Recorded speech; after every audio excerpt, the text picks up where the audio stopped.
I think that it's really important when you're not affected by something to still stand up for what you know is right. And we all came together to decide that we weren't going to sit here and let everything that's happening just happen and pass us by. And when it's a small group of people or teenagers or a school, it causes a disruption sort of, and it brings a change, or it brings attention to this. And bringing attention is what can cause this change. Before you all start demanding to know what is happening next. And the great news is we have also got that for you. So we've got two things we want everyone to think about. We're a very practical bunch. We are a practical bunch. Yeah. Yeah. Well, I know what the chat is going to start yelling at me about. So I plan ahead. So we have two things for you. The first is we are going to be joining the Mayday Strong Coalition for the Day of Economic Defiance on May 1st. We are calling for no business as usual, no work, no school, no shopping. Working people are going to come together, and we're going to show the corrupt billionaires and the Mad King where the power in this country really lies. We've been talking about non-cooperation for nearly a year now. This is the first big structure test. Now, you may ask, what does that mean? Structure test is a phrase that we're taken from union organizing. It is a moment when you ask workers to take a high bar collective solidarity action to gauge whether you are strong enough to do more. So it's not just about the day of, it's also about testing what's possible when we all come together to flex this muscle, to escalate from mobilization to non-cooperation.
Hello, everyone, and welcome to Unleashed with me, Scarlett Johnson. And today I have a very special guest, my good friend, James Lindsay. I am so excited that he could come on today because we've got a really important topic to talk about. James Lindsay is one of the sharpest people in the country when it comes to woke radicalism and extremism. He understands it in a way like no other that I know. He has done so much work exposing critical race theory, gender ideology, and the ideological capture of institutions over the years. I remember I first met him right here in Wisconsin when he came to talk about critical race theory. And back then, 6 years ago, it was a topic that very few of us knew a lot about, and boy, did that change. He is a renowned podcaster and public speaker. He has a huge following on X. He is the co-founder of New Discourses.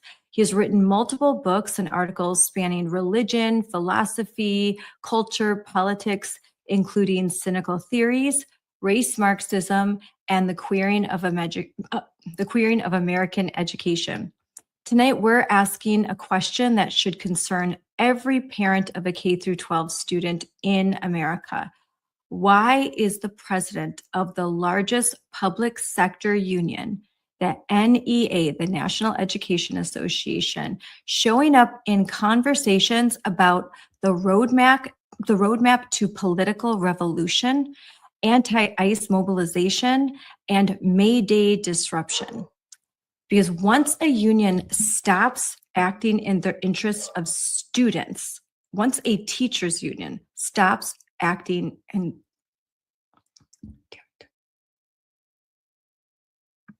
a great, James Lindsay is a great friend, and he has a brilliant mind.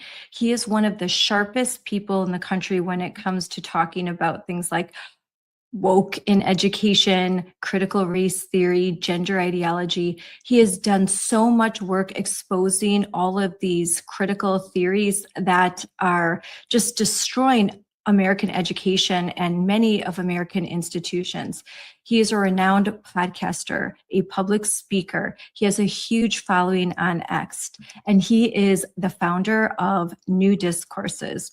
James has written multiple books and articles spanning religion, philosophy, culture, politics.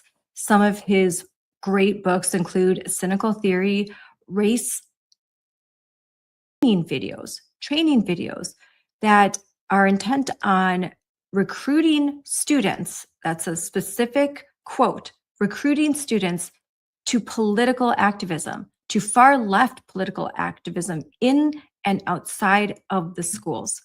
So we're going to watch a video of, just because I always bring the receipts, but first let's bring on my friend James.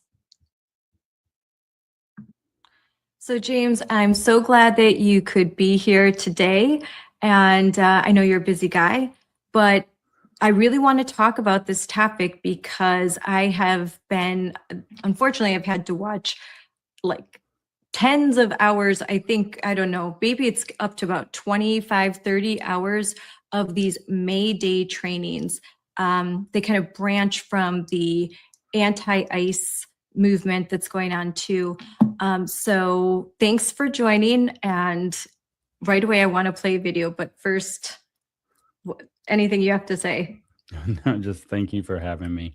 Yeah, May Day is a topic like, it's funny, we've been talking about communism for years in the US now, and Moms for Liberty in particular. And we don't talk a lot about May Day, which is basically like their biggest holiday, if you could call it that. It's their Christmas, I guess, right? Yeah, it's very much like their Christmas. That's right. And I think I was talking with a friend, and she's very knowledgeable about these things too. And she's like, I think a lot of people don't understand that May Day is this total communist holiday. And I think that a lot of people think it's about flowers and celebrating unions and labor workers, but it's got a much longer history than that. But let's watch this video. I mean, the woman that's running it, she's part of the Sunrise organization. There are so many organizations every day. There's about 5 more that come into my vocabulary, but she looks literally like insane.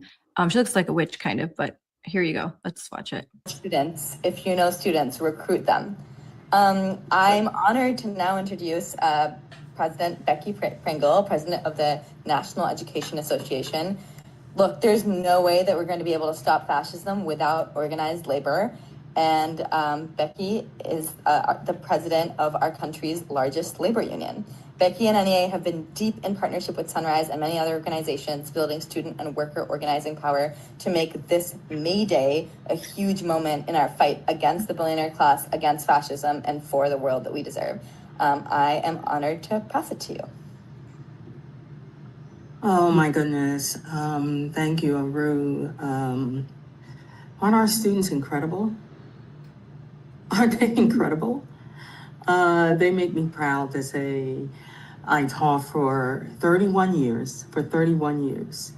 Our middle level students in 8th grade. And we know that our young people have always been and always will be at the center of every movement. And I'm so proud of them, just so proud of them.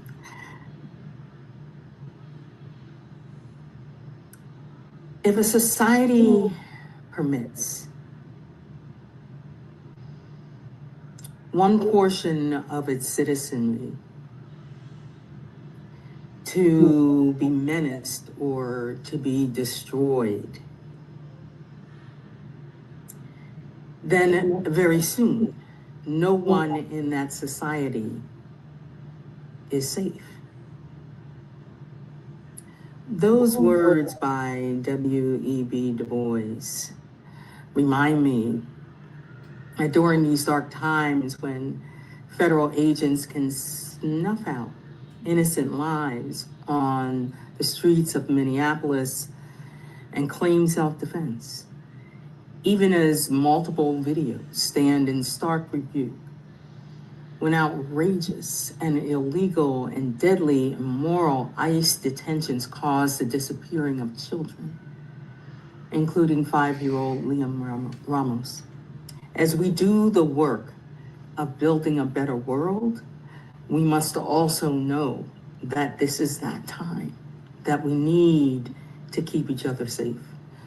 So on behalf of the education professionals who belong to the NEA, the National Education Association, thank you, Sunrise, for standing on the front lines in Minneapolis and in so many cities across our nation, demanding justice in all forms. Know that the NEA will continue to use our vast network, 3 million members, 51 state affiliates, 14,000 locals, members in every congressional district, to advocate and to partner, to take action, to educate, to organize, to mobilize, to litigate, and to elect people who believe in public education and in our Constitution. I am always honored to share a virtual space, virtual or in person, with Representative Khanna, and grateful for all that he is doing to stop ICE violence and overreach, and being steadfastly an ally of educators and our students. So no surprise, NEA is one of this administration's top targets. Dictators always come for educators because we teach the children how to think for themselves, how to question and analyze, to solve wicked problems, and to create community, to appreciate the world's diversity, and to dream and to fight and to make this world a better place. This administration is using ICE to bring fear and trauma into our schools. You heard our students talk about that. It was palpable. Because you lied to them. Agents are traveling through neighborhoods, wandering past schools and following school buses. They've even assaulted and detained educators and students on school grounds. Educators are seeing this damage every day. Empty seats and a rising need for counseling and mental health supports. In Minneapolis, where families and children are afraid to leave their houses to go to work or take students to the school bus stop, educators are delivering much needed supplies. And across the country, educators are organizing and standing in solidarity with parents to make sure our students have what they need. That sort of collective action is what is required of us now, right now. As we bear witness to the unimaginable, our government's actively engaging in warfare against the American people. I'm talking about the kind of collective action between students and labor leaders and community leaders and working families that drew more than 75,000 people to Minneapolis last week. I'm talking about last year's May Day actions, the largest ever. And I'm talking about the courage and collective action that will bring us together again, May Day strong, standing in our power, continuing the fight against greedy billionaires and all who seek to line their own pockets by destroying the dreams and dignity of those who call this country home. Together, we will demand that this administration stop scapegoating immigrants just so they can implement cruel and callous policies and occupy our communities. Together, we will call for a country where working people can afford to feed their families, where no one is terrorized. For as long as it takes, we will not cooperate, knowing what research shows, that when 3.5% of the population engages in sustained strategic escalation. Those movements win. So we must continue to build our broad coalition to fight against the undemocratic and inhumane. And we also must fight forward. We have to create that vision of an inclusive and just society that protects our communities, respects our Constitution. We, the people, all of us, deserve that right to life, liberty, and the pursuit of happiness. I need you all to stay strong and remember that solidarity, it's a verb. Boy, there is a lot to unpack there. That's just a sample. This is actually one of the more tamer interviews. Before her, they had several high school students and middle school students talk about, they were white and they were from affluent areas.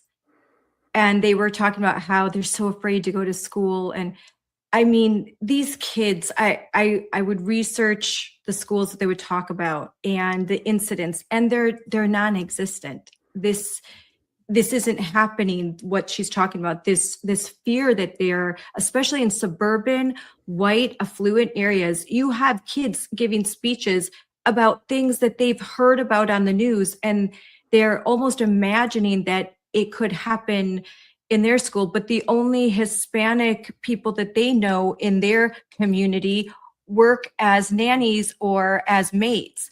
And this is a fact because I have seen these protests, these anti-protests all around my community.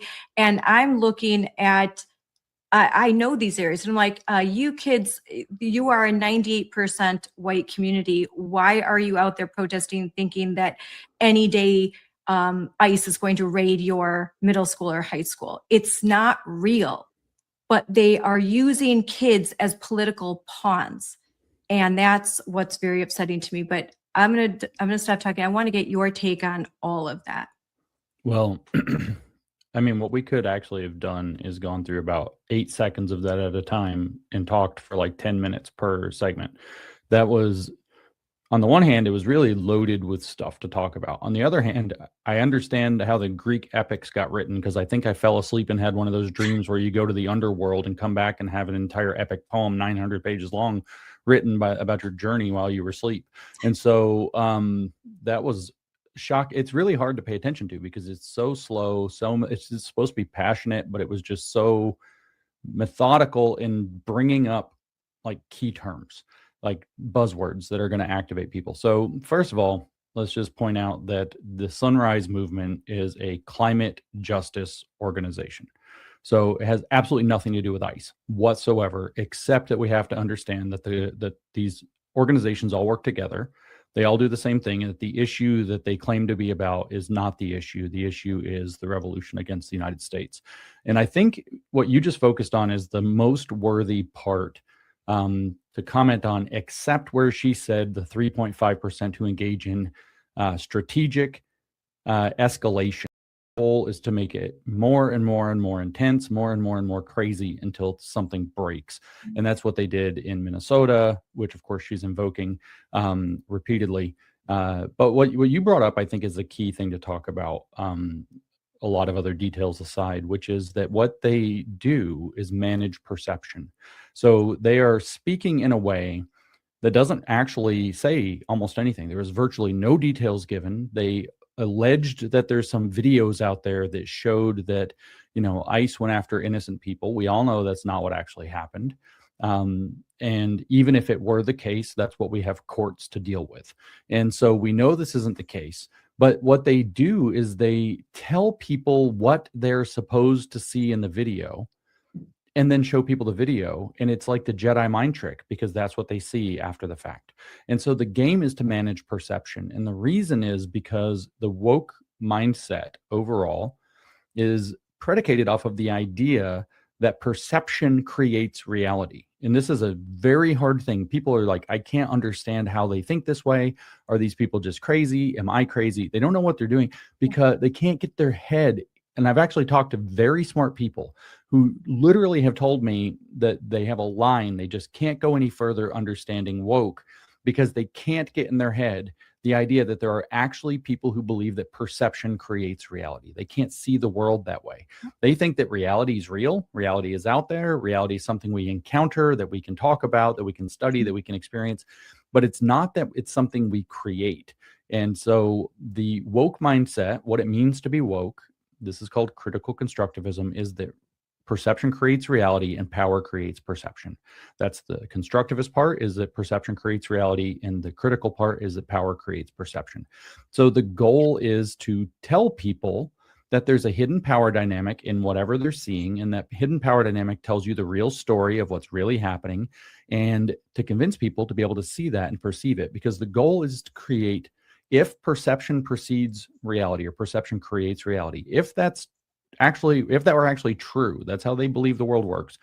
If that were actually true, then the only way you could agree upon reality is if you agreed upon perception, which therefore means everybody has to see stuff the same way, which is consensus, which means you have to convince everybody that what they're seeing is the way that it's being explained by these woke people. So all of that very desperately non-passionate, sleepy, and horrifying talk was built around this idea of creating this perception. The perception is that there are systems of power dynamics, systems of power and power dynamics out there that are oppressing people, that are preventing, life, liberty, and the pursuit of happiness for all of us, as if they're interested in life, liberty, and the pursuit of happiness.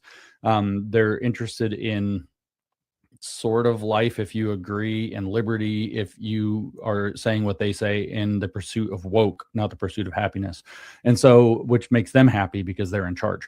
But they say, oh, well, we need to get it for all Americans. Like, it's like we don't have that already. Like, what rights do these people not have? They're just full of it, right? And so they have the same rights as literally everybody else.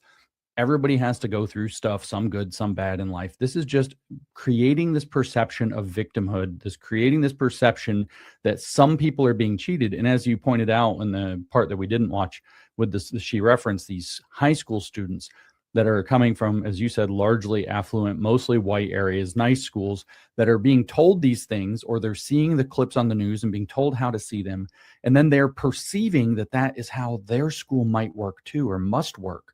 And then they're going and being histrionic about it in front of their school, and they're being rewarded as being brave. That's what she's talking about also, Becky Pringle. We have educators out there organizing. It's like, what are you actually doing? It's not teaching kids to read. It's not teaching kids mathematics. You're organizing. And so it's all very strange, or it would be if we didn't understand that what we're watching is a farce. And that's the bottom line. What we're watching is a farce. This is people pretending to be talking about education when what they're talking about is communist revolution. Bottom line, nothing else. And they're pretending that they are not paid activists, that this is all grassroots, that this is all bottom up. I actually looked, I won't say names, but I looked, some of the student activists, their parents were activists themselves. And so, of course, their children are more activists, and then they put their children on camera, and it seems also natural, also grassroots. My 14-year-old just, she's the one who's teaching me, but that's not true. She's got one or two very, very radical activist parents. They're radical in the climate change movement or whatever.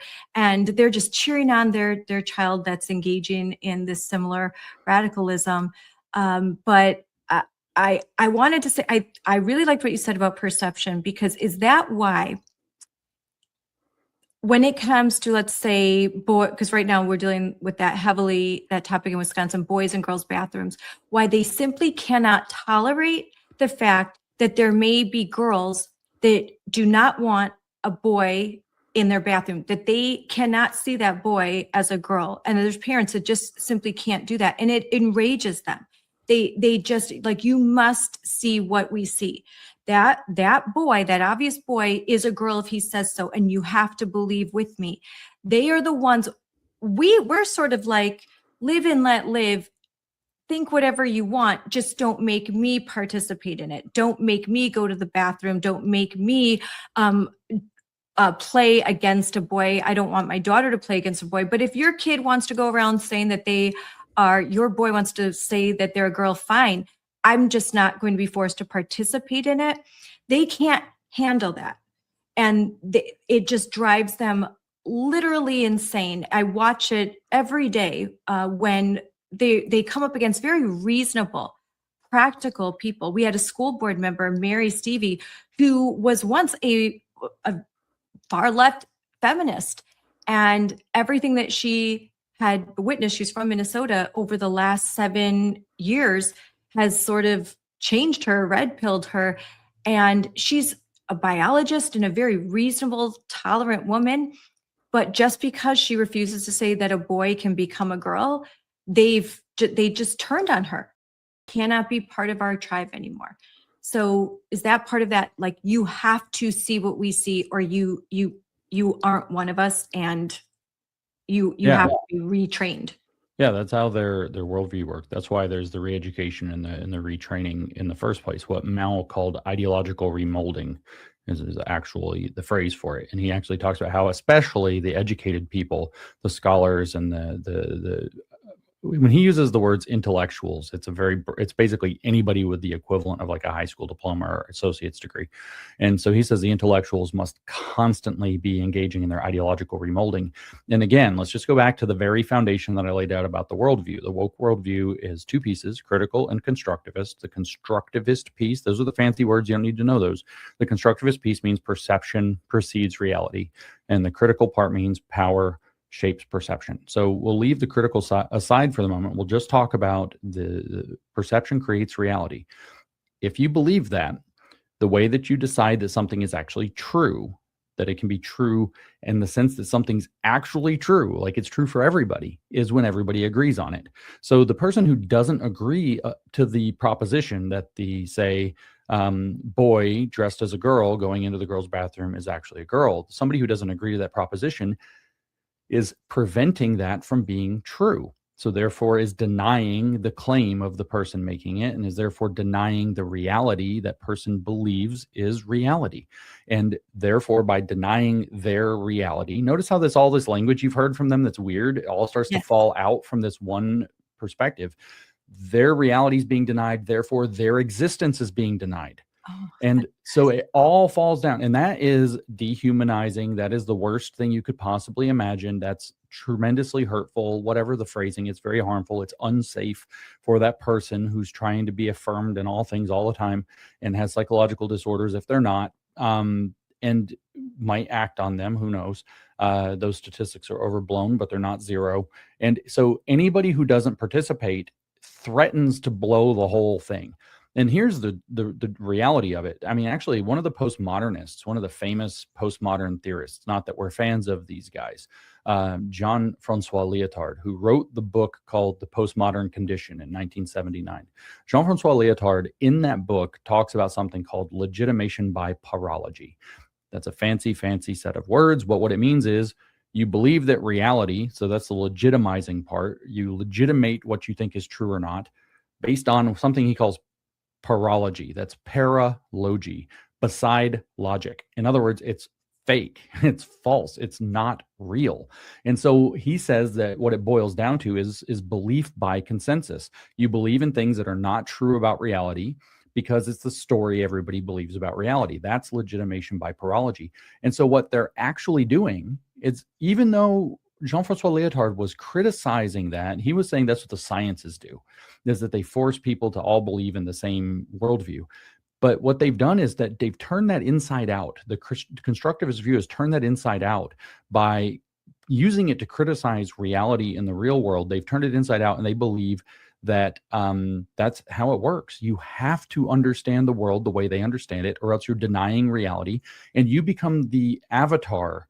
You become the invitation not to accept their fake world. So they're projecting a fake world. It's like we all went to the movies or whatever, or we're in a play and we're all participating in this show. And then there's the one kid who just won't do it right. He won't act. He acts like, Joey instead of whoever he's supposed to be. He's not, he imagines like a Roman scene or whatever, and it's the play at that they all put together for the year at the end, and he's supposed to be Augustus Gladius or whatever, and he's just Joey standing there in like skateboarder clothes saying like what or what. He's just not doing it. It breaks the illusion.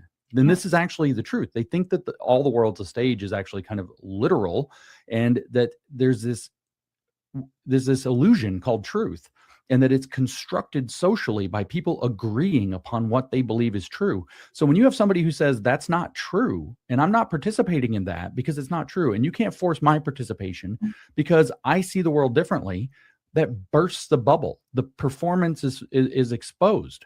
It's like breaking the fourth wall on stage. Immediately you're taken out of the scenario, you're out of the scene. But they think that this is the consequence of that constructivist worldview, is that you think all approaches to the world are that. All approaches are constructed. Theirs is constructed, but it's constructed in service to things they think are good. Yours is constructed. The thing you call reality is also just a fake construction. That's what Lyotard's point was. However, you don't know that yours is fake, but they know yours is fake. So what you're trying to do is assert through your appeal to power, straight, white, male, scientific, Eurocentric, America-centric, whatever, stupid buzzword, you're asserting a power dynamic to deny their existence. And so therefore you're very bad, and therefore you have to be punished. And the people who will punish you to ideologically remold you, to get you to see the world, that's actually what it was in Mao's China too. The point of ideological remolding was literally given as to teach people to see the world from the people's perspective, meaning the communist people's perspective. So you're supposed to see the world from the lens of the oppressed. And if you don't see through their lens, you are an invitation into reasserting the power dynamic that's keeping them from being free in the imaginary world. That's Becky Pringle was talking about that. We have to create the vision, she said, for a world without oppression. Well, that's if you're like, I'm not going to the bathroom with a dude. I'm just not doing it. And you can't make me participate in it. And I'm not going to call him or her. I'm just not going to do it.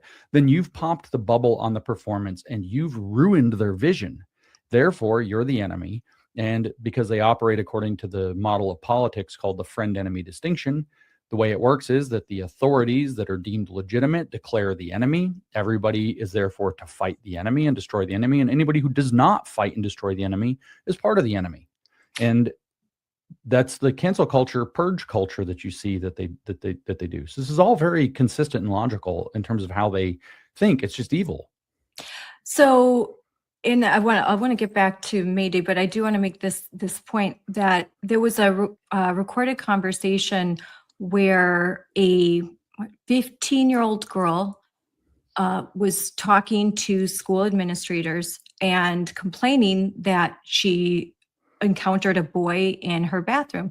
And so she and her friend went to talk to the administrators, and they were smart. These girls are smart. They recorded the conversation just to be sure.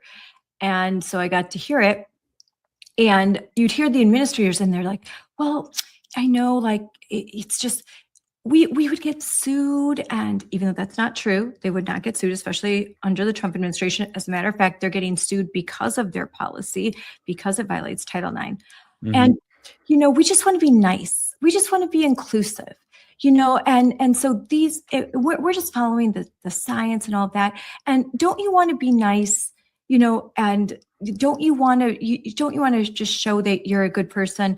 And so the girl said, well, I think it kind of sucks that I'm the one that has to be uncomfortable, and that like there's 300 girls in the school and we all have to be uncomfortable because one guy wants to use my bathroom. Why can't he just use the single stall bathroom?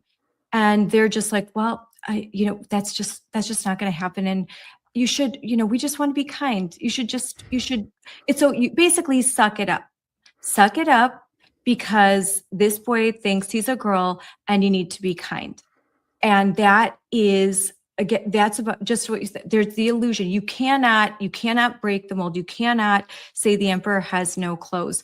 You have to be the one to suffer, probably because you are a cis white female, so you are lower on their oppression scale. And in the oppression Olympics, the most oppressed wins. So, I mean, what do you make of a conversation like that happens every day, probably hundreds of times a day in America right now? Yeah, well, those girls are smart and those administrators are terrible.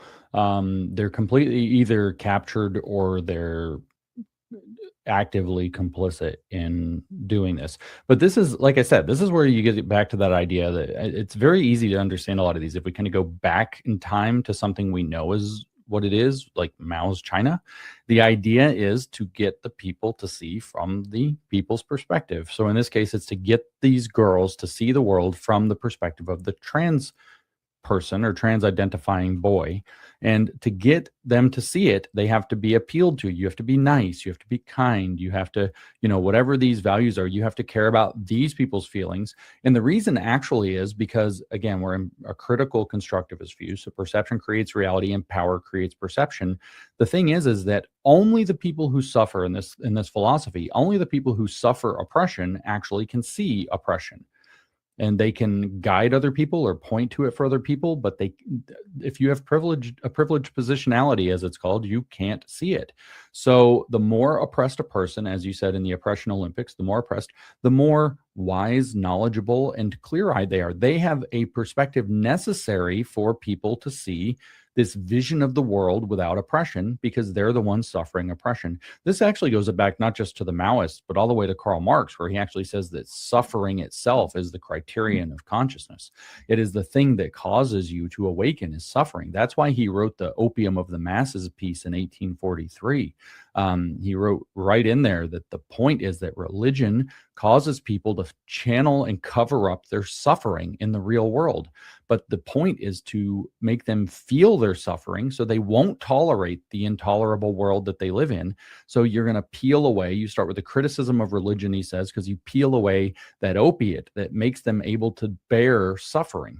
And he says you're going to strip that away from them so that they can see reality as it is and act in reality as it is. And reality is unjust suffering, because he operates in what's called conflict theory, or a class conflict model of how reality is structured.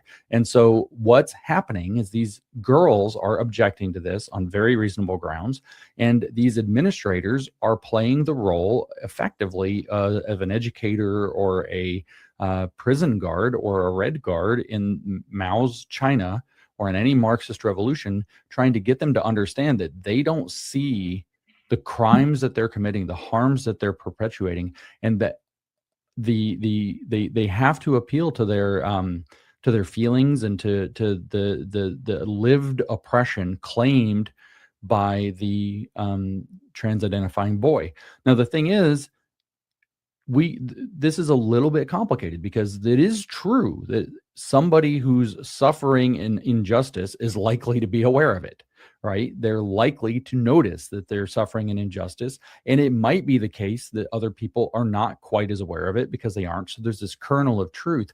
But the problem is not only that there are two main problems. One is that this is all interpreted through the Marxist framework of that critical theory, or in other words, the oppressor versus oppressed dynamic, where more oppression gives more sight. And the other problem is that how do you stop a psychopath or a grifter from taking advantage of it? If they're in some kind of a position, as it's called, a social position that's considered marginalized, all they can do, they always have available to them. Let me phrase it that way.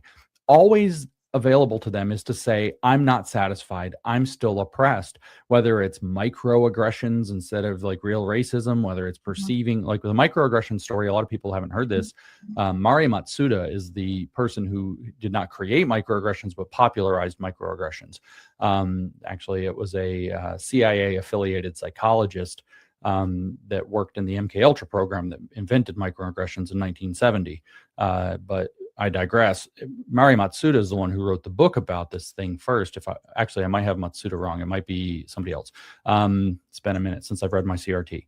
But at any rate, what it is it's not Matsuda. It's a different person. But we have this racial minority who's on an airplane and is told to move because the weight is not balanced on the aircraft. And because I think it's a guy, is a racial minority, he concludes it must be racism that led, and that this is somehow a microaggression, and he experiences thousands of microaggressions all the time.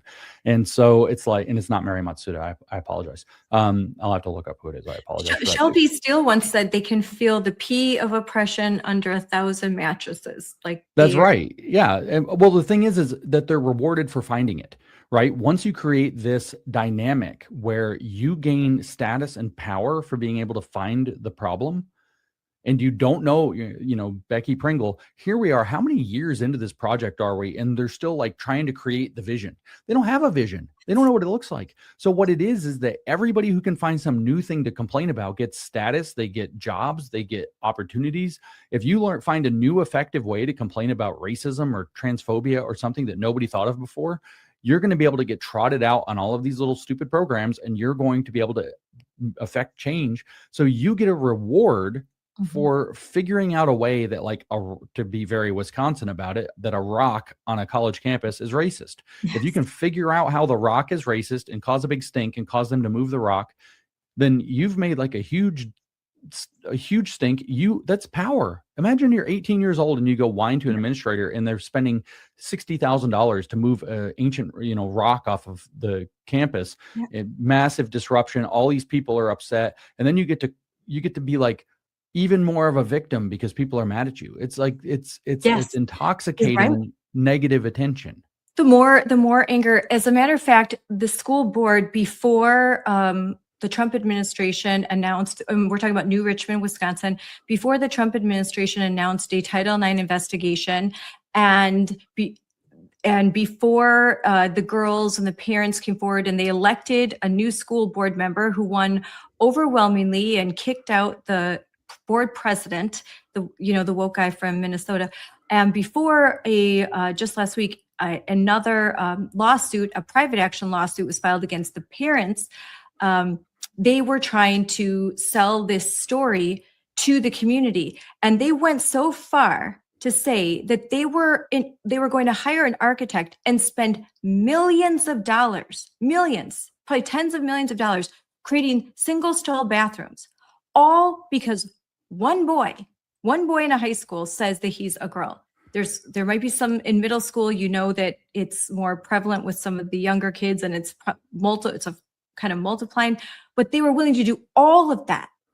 Instead, they could have just simply, and that's what parents were, they couldn't understand. Why can't you just not have this policy and put this boy in one of the single stall bathrooms and let all the girls alone? And what about the fact that they can't, so you talk that all they can do is feel the oppression. Why can't they sympathize with the girls who are crying and who feel violated, and they just don't want a man, and for good reason, because they fear for their safety, they fear assault. They don't want a man in their bathroom or in their changing room, or they're like Riley Gaines and they don't want to compete against a man who has an unfair advantage. Why can't these women in particular, these woke women, why can't they empathize with the girls? Because they've been broken. They've been broken by the ideological remolding program already, or they have a corrupt motivation, which I wanted to kind of break in and talk about, so I'll try to remember to get to it. But they if they see from what the Maoists called the people's perspective, these white girls, or they don't have to be white, these girls who are crying and upset and afraid and every other thing, are believed to be blind to what to the harm that they're causing, and thus self-centered. And so the whole point is to teach them to see the world from the perspective of the oppressed person. And the administrator, if they're an honest broker, has already been broken by this emotional assault. They've already been through the critical struggle, as it's called, Pipan Dojang in the original Chinese. They've already been broken by this and turned into somebody who sees the world in this upside down way, this oppression-oriented vision of the world. So they are already part of the cult. And so these girls, however, are not, and they might be afraid. They might be afraid. I mean, Robin DiAngelo has an entire chapter in White Fragility. I think it's chapter 11, if I remember right, called White Women's Tears, talking about how when you call a white woman a racist and she starts crying and gets upset, that's actually her acting out in a form of white fragility from her privilege, because she doesn't want to confront her racism. She doesn't want to deal with the people's perspective. She wants to stay in her own perspective. And again, if perspective creates reality, these girls are in a different perspective. And if power creates perspective, they're reasserting their power through that act of being upset or crying or whatever. And so it's a very bad situation. That's why if they're honest, that's why they can't see. They've already been buck broken by the situation, by the critical struggle they've already been put through themselves. So they went through it first. They were victimized by this ideology and its exponents, and now they're victimizing these girls. It's a cycle of abuse, kind of like, exactly. And by the way, I looked it up. It's Chester Pierce is the CIA agent who created microaggressions, and Darrell Wing Sue is the name of the critical race theorist that popularized them. But okay, there's also the non-honest type. Okay, so what you just described explains something dark and sinister that feels very Democrat, just to be very blunt about it. The way the Democrats have operated in our country for many, many years now is with a lot of crooked contracts. So you have officials, people maybe like Becky Pringle, who promise Democrats lots of votes if they vote for stuff that they get to implement. So we want to put all these millions of dollars into these programs that pay off all of our friends, blah, blah, blah. We'll get the entire teachers union to vote for you if you give us the, $2 billion contract, which we're going to use to hire our friends in very inefficient ways to fulfill. This is what I've been told in several of the bluer states, especially California. This is literally how the state operates. All of these unions, especially the public sector unions, just have a revolving money door where the politician approves the policy and it goes to the union reps have their friends and their different NGOs and their different organizations that they make sure fulfill all the contracts that all get rich. And in return, they say, we're getting rich, so we're going to vote for the Democrats that keep approving the stuff that we want. And it's the most unbelievable corruption. So you start talking about single stall bathrooms, and it's going to cost millions of dollars. And we all think if we're normal people, we don't want to spend millions of dollars for these bathrooms, right? Well, guess who does want to spend millions of dollars for bathrooms? People who make millions of dollars installing bathrooms. That's who wants to. So if there's some contractor that's now networked with the teachers union or the administration or whatever, and they can leverage for this kind of policy, now that kid, that one kid that's trans identifying, all of a sudden becomes their gateway to millions of dollars in contracts. And so satisfying that kid means they get rich, and telling that kid, suck it up, buttercup, you're 1 out of 300 and you can do with what's already there, does not get them millions of dollars in contracts. So the corruption element is there. This is why I call it the iron law of woke corruption. And while I say the iron law of woke projection never misses, I say the iron law of woke corruption is real. It is very real. This is often the motivation, is that there's a network of union affiliated NGOs or organization affiliated NGOs that will receive the contracts. And so if the school plays along, they get a river of money coming in, and their friends get the contracts, and the politicians get votes in return for giving them sweetheart contract deals over and over and over and over again with state taxpayer money. The whole thing is run on giant taxpayer funded grift. And this is the piece that a lot of people, like that one kid causing the bellyache and crying about oppression. You could have 0 buck broken administrators who know that millions of dollars are going to pour into the school and thus into them, their own and their friends' pockets possibly, or allow them to complete the ambitions that they have, even if it's not personal gain within the school, if they coddle this kid and rearrange all policy around one of these people. This is particularly bad with all these mental health diagnoses that then bring in all kinds of other kinds of federal funding into the school. If you can diagnose half of your kids with autism and that they're all special needs now, the school gets a river of special needs money coming from the federal and state government. And so there's a massive motivation for them to figure out ways to diagnose students. So you get the medicalization of the school because it's a giant money wheel. So I think, and there you can tie in some of what's this May Day Strong, rooted out of the anti-ICE walkouts that they've been doing in the schools all January, February, March. And they'll have the imaginary, like if they are a white affluent school, they are sympathizing with the kids that they perceive are being just dragged out of the school by ICE every day in, this nearest city for me, Milwaukee, it could be Detroit, it could be Chicago, Los Angeles.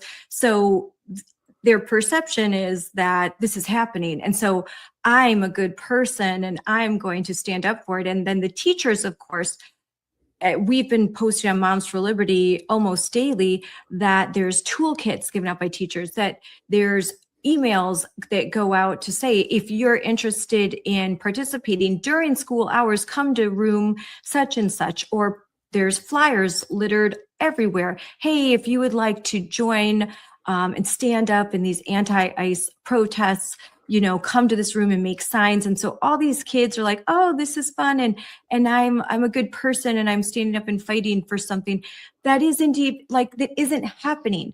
And so I think in the case I talked about, there's one or two or three, these boys that are obvious boys pretending to be girls, and they're gaming the system so that they can go into the bathrooms and shower rooms and watch girls change. This is frankly what's happening a lot. And but the teacher's going to stand up for them.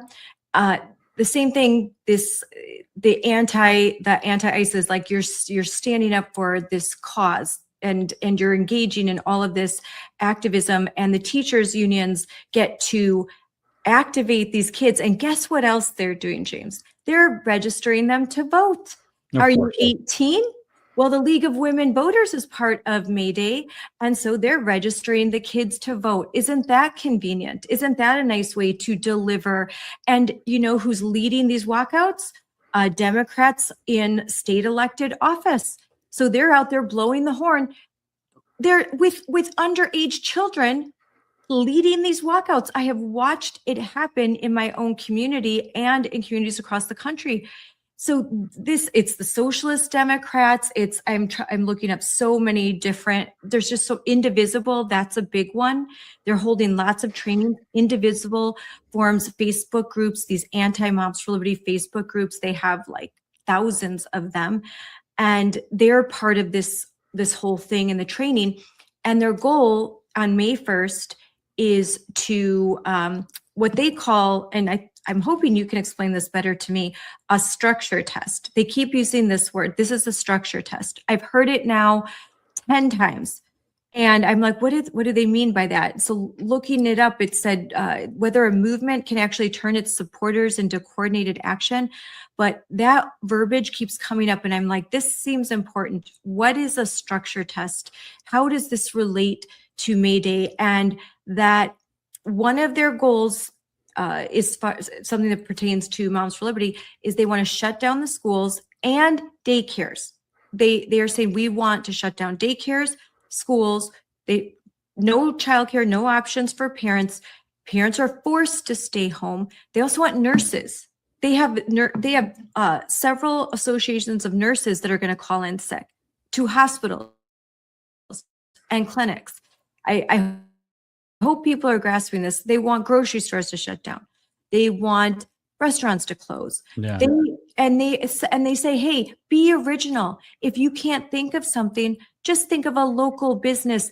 Take down the billionaires. I'm like, what local business are billionaires? The local owner of the grocery store down the street, they're not a billionaire.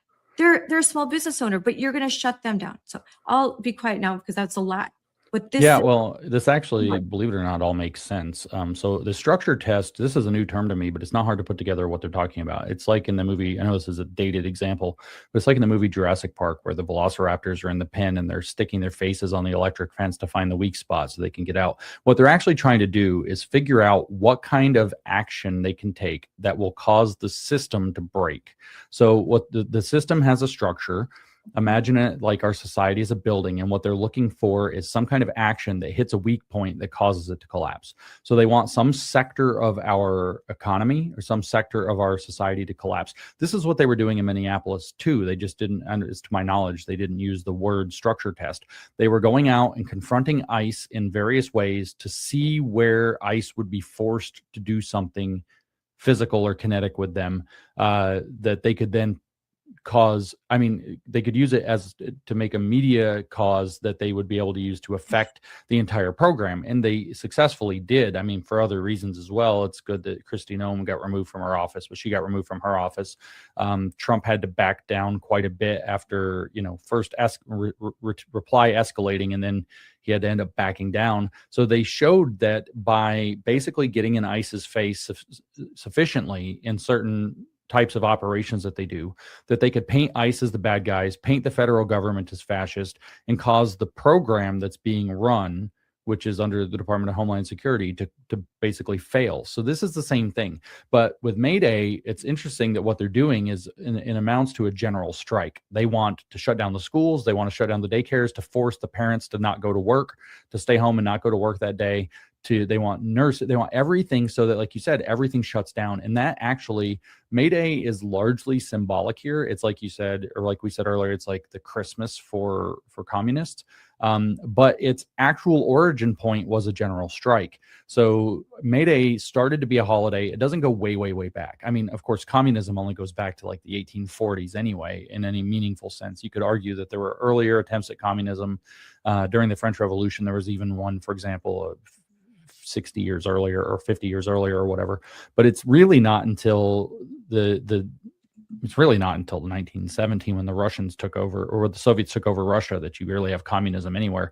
But through the 1880s, what you had happen in Chicago was what's called the Haymarket Affair. This is 1886 or thereabouts, plus or minus 3, I don't know. Second half of the 1880s, you have the Haymarket Affair, which was a big strike. They wanted 8-hour work days. They went on this huge strike. Somehow within a few days, something went sideways. You ended up having a guy, I forget, he detonated a bomb. The cops started shooting. People on both sides of the cops and the protesters strikers ended up dying. This turned into, of course, a calamity. But guess what day the Haymarket Affair strike started? May 1st. And so what happened was, a couple of years later, at the first Congress of the Second International, which is a little bit complicated, the communists have run what's called the International Working Man's Party. There was a first international, then it got reinvented as the Second International in the late 1880s. It was explicitly communist by the Second International. And then what Moscow ran after the Soviet Union was established was called the Third International. So it is this continuity. It's becoming more communist over time, but it's a very working man's socialist organization. So the first Congress, the first meeting of, international meeting of the Second International, named May 1st as a Labor Day holiday that recognizes this international solidarity of the working class against their exploiters. And it became officially recognized, therefore, as the kind of communist foundational holiday. When later President Grover Cleveland named the first Monday in September to be Labor Day, which we have in Canada and the United States, that I think it's called bourgeois Labor Day, because they're not wrong. These guys, the communists, are not wrong. Grover Cleveland intentionally put it on the first Monday in September to make it not be on May 1st and not at all close to May 1st on the calendar, so that you could distinguish the American labor movement from the communist labor movement, which is not the same thing. But it started with a strike. And so the goal is to create a strike that causes a system to basically blow out. That's what happened with the Haymarket Affair and the original May Day. The original May 1st May Day was a general strike in Chicago that ended up spiraling into violence within a few days, that caused an entire system to have to be rethought about how things happened. And that's what they're talking about with a structure test. They want to see if they can create conditions under which the normal working order of society collapses, forcing there to be some different model to be put into place. Right? So that's the radical rejection of capitalism holiday. And fascists and communists agree, or had agreed at least, upon that idea. So that's what the celebration is. But the point is to recreate the conditions that sort of emulate what happened in the Haymarket Affair when the whole thing started, in order to do, like it's called, a structure test or a system test. The other thing, though, that when you said the definition of the structure test is, this is the other thing they do with this, is the left is actually really smart with this, smarter than we are. One of the things that they do with any kind of direct action like this is that it is simultaneously whatever it is, the actual action, and simultaneously a recruitment training program. So the goal is to find out, they'll send all these kids out, or teenagers or whatever, or maybe it's even just street activists, whatever it happens, moms that pour out. And the goal is to find out who naturally demonstrates leadership. And then they give those people jobs in NGOs. They put those people into positions of leadership. They become the community organizers. So the part of the goal, like on these campus protests that they have all the time, is to find out which students are the ones that are going to grab the bullhorn and say the stuff that gets everybody going, or they're going to be the one that thinks up, to dig a trench to pee in around their tents or whatever it is. And those people are going to get promoted to actual activist jobs that are often funded. And so it's a recruitment and training circumstance for them as well. And that verbiage you read actually reflects that they're going to be looking for that. So whoever takes positions or actions of leadership potential will also be identified and brought under their wing to be groomed into more effective community organizers and activists. And so, in another phrase, student and worker organizing power.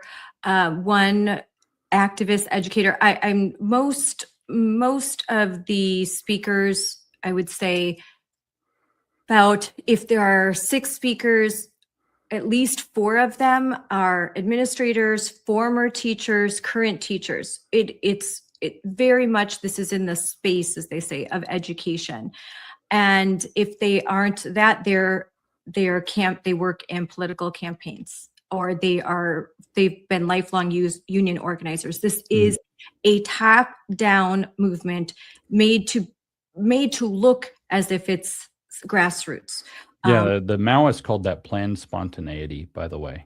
So the Communist Party under Mao would plan demonstrations, organize them, make sure they were funded, make sure they're organized, but also make sure that when they happened, they looked like a grassroots, spontaneous outpouring of the people.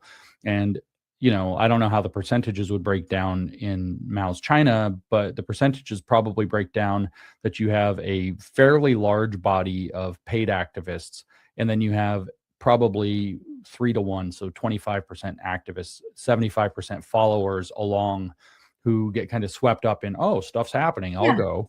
And but the point is to make it look like, and especially with the kids, they want to make it look like even school children are pouring out of their classrooms, sacrificing their education and their learning time because this is so important.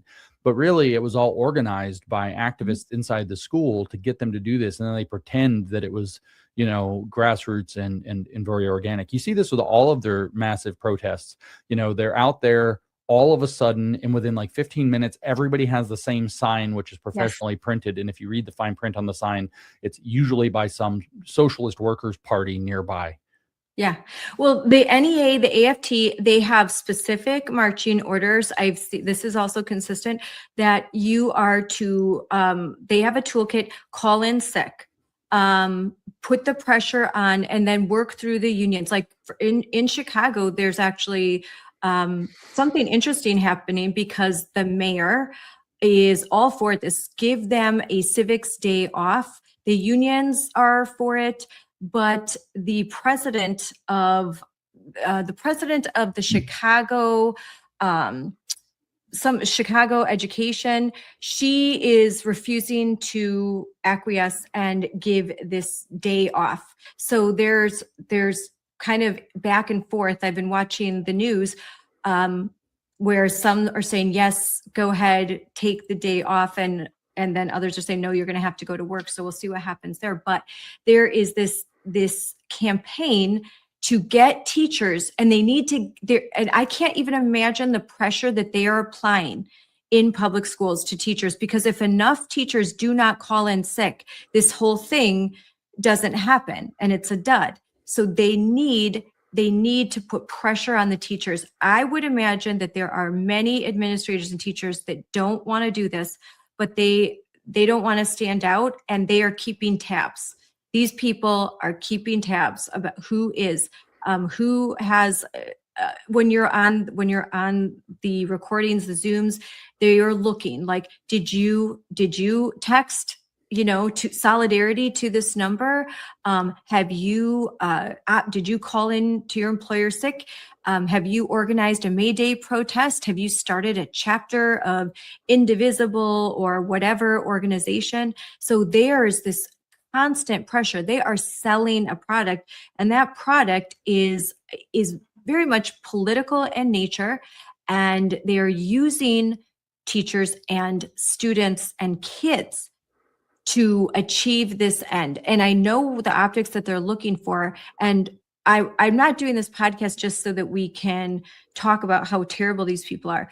It's the call to action to parents that if you have kids in K through 12 public schools or private schools, whatever, you need to call the school and let them know that you expect there to be school on May 1st, on Friday, May 1st. And that if for some reason there are kids walking out, that your child does not have permission to leave the premises, and you will hold the school accountable if their child leaves without their consent. I would be proactive. Don't wait. Get ahead of this. Say, my kid is not allowed to leave the premises I do not give my permission. And be proactive, because it would be a feather in their cap if they could get, especially in red counties, red states, they're really trying for that.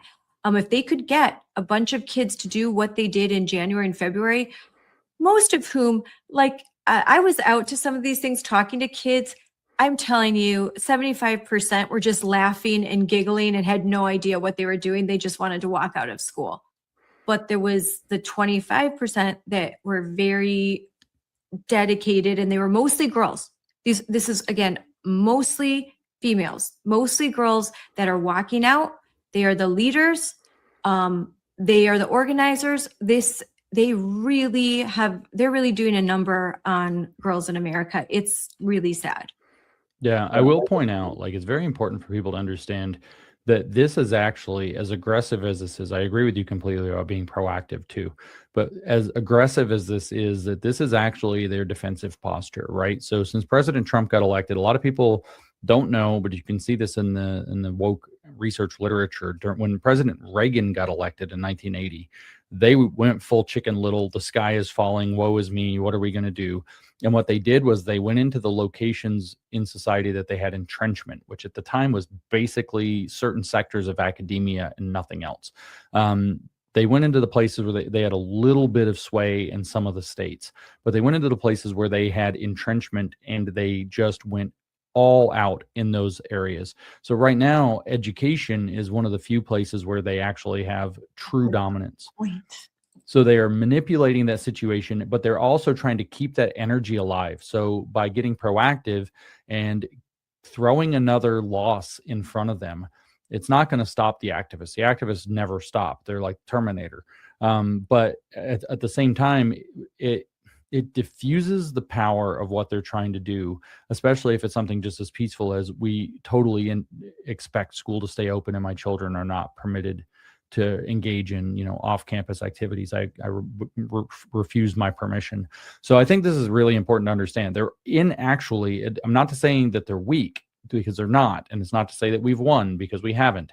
Or it's not to say even that we're winning, because we are not yet.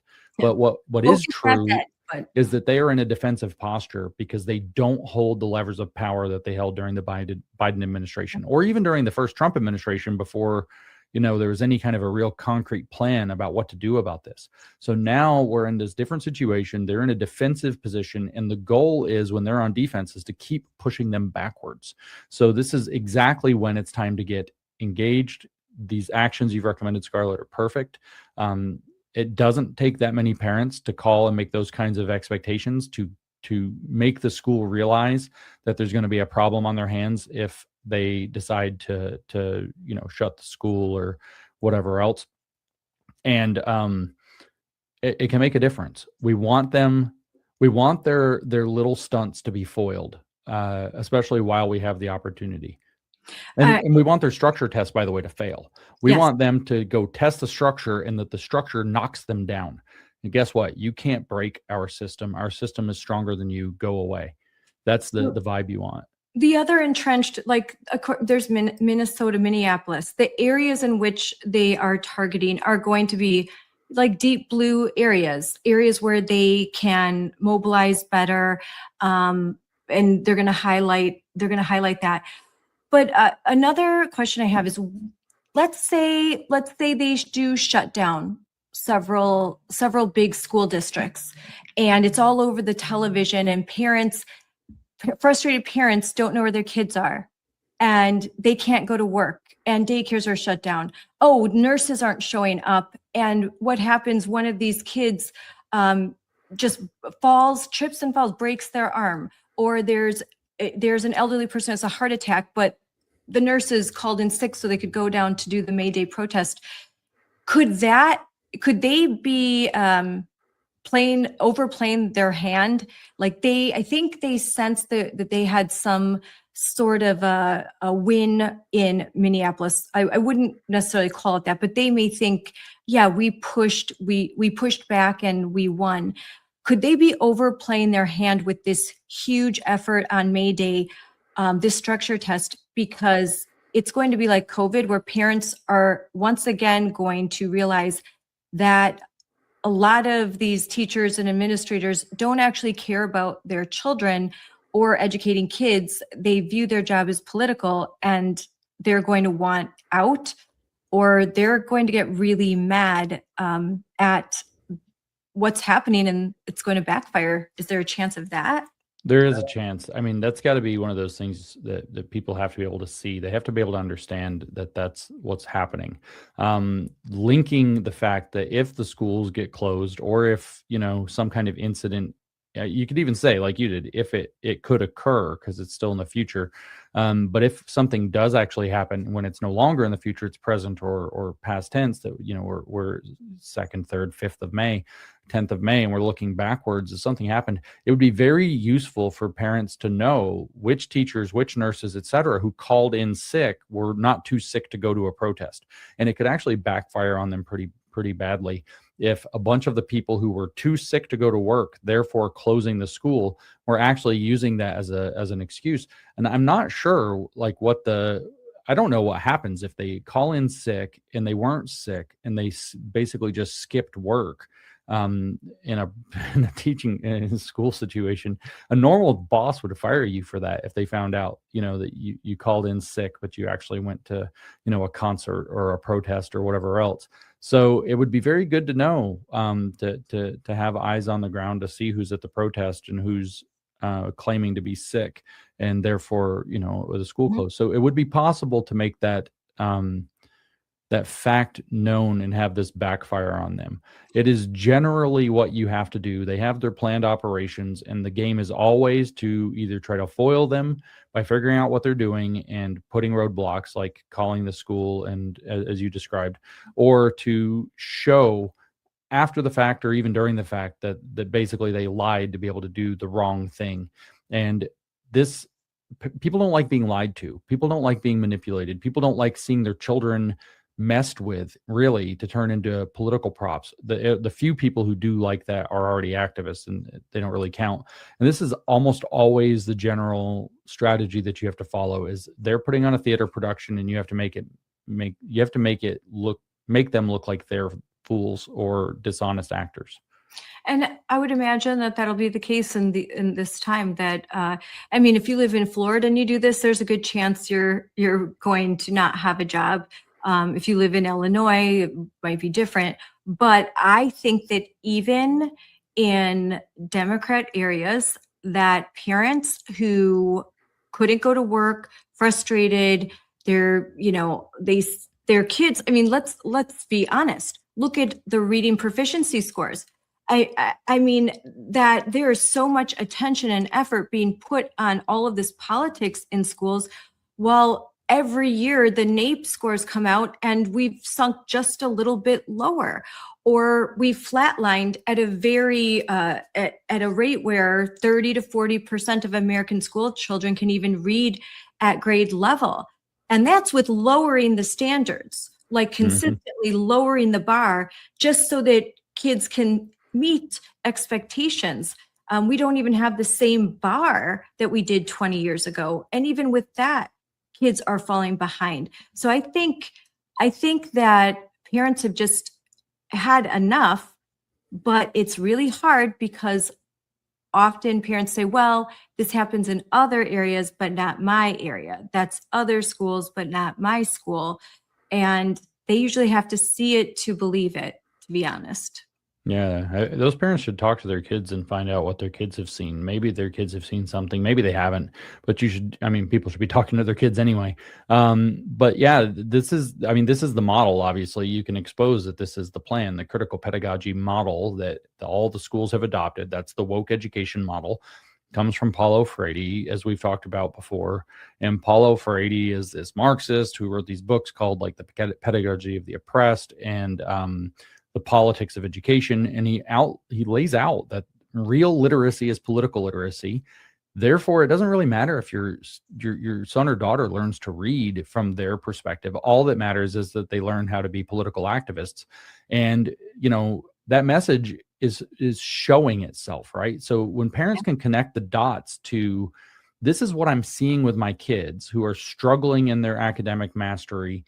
Maybe they even have decent grades because the grades are fake or whatever, but they're clearly not reaching academic mastery. We're starting to see these problems, and yet everything's so political all the time. And that this is a deliberate point of the program that runs the schools. You have this opportunity to kind of let them know and start to get them to be more aware, which causes, if that's the situation, some publicity stunt like this has a much higher chance of backfiring, because all of a sudden, like you said, they might not think it's in their kid's school, and then there it is. They did this thing. I think it should still be like the greatest scandal in the entire world to all people, all parents, at least, with school-age children at the very least. There should be this giant scandal that our teachers' unions don't seem to do anything except politics. Anything, ever, never. It's always stuff like this. It's never about actual education. You never hear anything concrete except some kind of program that they're going to install that's going to end up enriching their friends and messing with the kids further. And it's always got a political purpose. And it should actually enrage parents that we have these two major teachers unions in the country that they never do anything except far left politics. Yes. That's all they do. Yeah. Go to NEA.org. They have May Day tool. Just type it in, NEA.org. And all you're going to see is strikes, protests, activism, toolkits, every sort of far left cause under the sun there, and othering. Education for Sustainable Development. They released an entire curriculum on that a couple of years ago. So now your entire schooling, K through 12, with actual, curriculum laid out in guides that are available on the website from the NEA. The entire thing is organized around the World Economic Forum's the UN's 17 Sustainable Development Goals. Like, why is the teachers union promoting this weird UN agenda and then reorienting all of education around it? But, this is, again, it's, if people knew what was really going on, especially parents with kids in school, they might actually be shocked. I know that a lot of the moms that are obviously going to watch Moms for Liberty podcast are pretty well aware, but it's still like, it's shocking stuff. It's actually worth, what can a Mom for Liberty who already knows this stuff do? Well, put together a folder, print out some of this stuff, show, the websites or whatever, get the links or whatever, put together a thing. And a physical object is always better. And when you go to lunch with your friends, or you go wherever, say, you're talking, if anything relevant comes up, pull out the binder and say, have you seen this? Can you believe it? Look at this. I actually have this. I have this. It's so shocking. I printed it out. I just want to show people. And show them. I mean, that's what happened with me. I already knew about all those highly sexualized books back in the day, and I went to a kind of early dinner before one of the speaking events that I had some years ago, and one of the moms reaches into her giant oversized mom purse, and could be a suitcase posing as a purse, and pulls out Gender Queer and a couple of the other books, and is like, have you ever seen these? And I'm like, well, I've seen the PDFs. And she's like, no, have you ever seen the real thing? I was like, no. And so she hands me the book, and I already know all about it. I've done podcasts. I've campaigned about this, all over the country. I start flipping through the actual physical book, and it's a jaw dropper just to feel it. I knew what was in it, but to see it in print is different.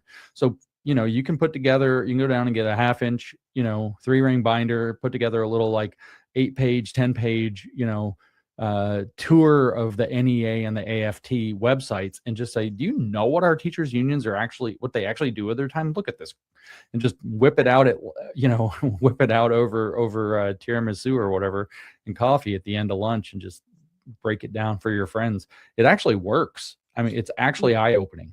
My 3-ring binders, which I have many, they work so well.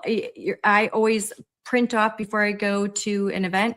I make sure that I have several, and people just pour over them. We bring books, and it's what you're saying is, I'm telling you, there are lawmakers that are on our side, and then they see the books, and they are like hair on fire. Like, we've got what I had no idea.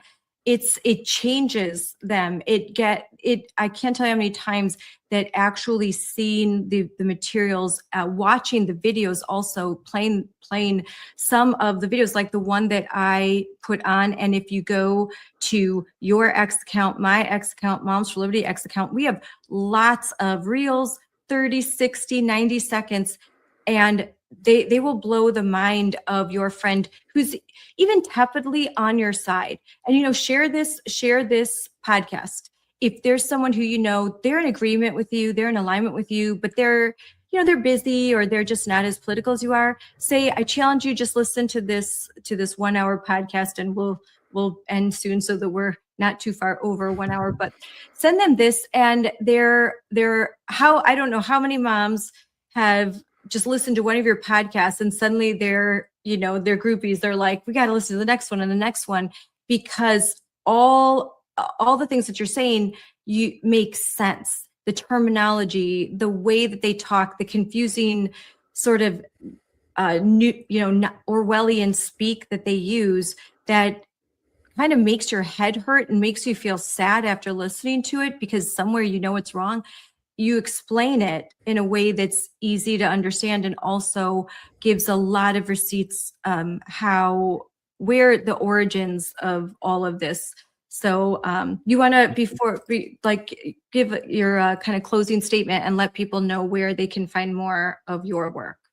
Yeah, well, I mean, I'll just hold up the little prop again. I mean, I've got it back in its case, but so yeah, if people ask you about May Day, or it comes up in conversation, oh yeah, they're doing this May Day stuff, you can be like, yeah, like they, May 1st, like they celebrated in the Nazi regime, they called it Labor Day, and just be subversive and say, like, you saw the coin now, the medallion or medal or whatever. It doesn't have two sides; it's hollow on the backside, so it's not quite a coin. But yeah, the Nazis celebrated May 1st as Labor Day, and same stuff, hammer, sickle, the whole thing on the coin. So you can be a little subversive, I guess, that way. Yeah. Somebody says, "What do you think of all this May Day stuff? You mean like the Nazis?"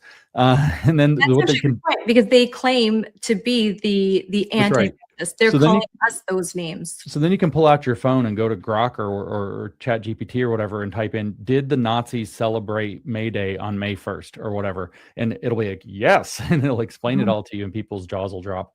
But yeah, at any rate, this stuff is it's obviously very timely to talk about May Day here right before the 1st of May, a couple weeks out. But this stuff you're still making a difference. My closing statement is the same thing all the time, everywhere. You're still making a difference. Don't give up. All the little things still matter. I understand that, like, kind of with, there's a war going on, like everybody's attention is kind of shot in every direction right now. And it doesn't feel as unified and cohesive as it did a year and a half, 2 years ago, but that's irrelevant. You're still making a difference. This stuff still matters. This stuff is still happening, and you're still on the front lines fighting it. And it's I mean, this is Moms for Liberty, so you have to say the Esther thing. You were here for such a time as this, so you've got to keep doing it. So don't give up. Don't get frustrated, even with the distraction of all the other stuff going on and everybody losing their minds online. It's fine. Show up, stay firm, stay dedicated, keep looking into what they're doing, keep exposing the Becky Pringle and the other one, Randy Weingarten, for her part of it all, and connect this, to the realities of your kids, your school, and what you're fighting for. So, yeah, don't give up.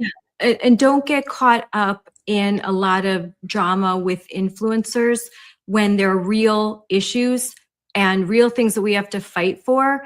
Don't get caught up in basically tabloid. It's like Actually, let me say something about that. These influencers. So a lot of people in Moms for Liberty, not everybody is going to know who Erin Lee is. Erin Lee in Colorado. Love her.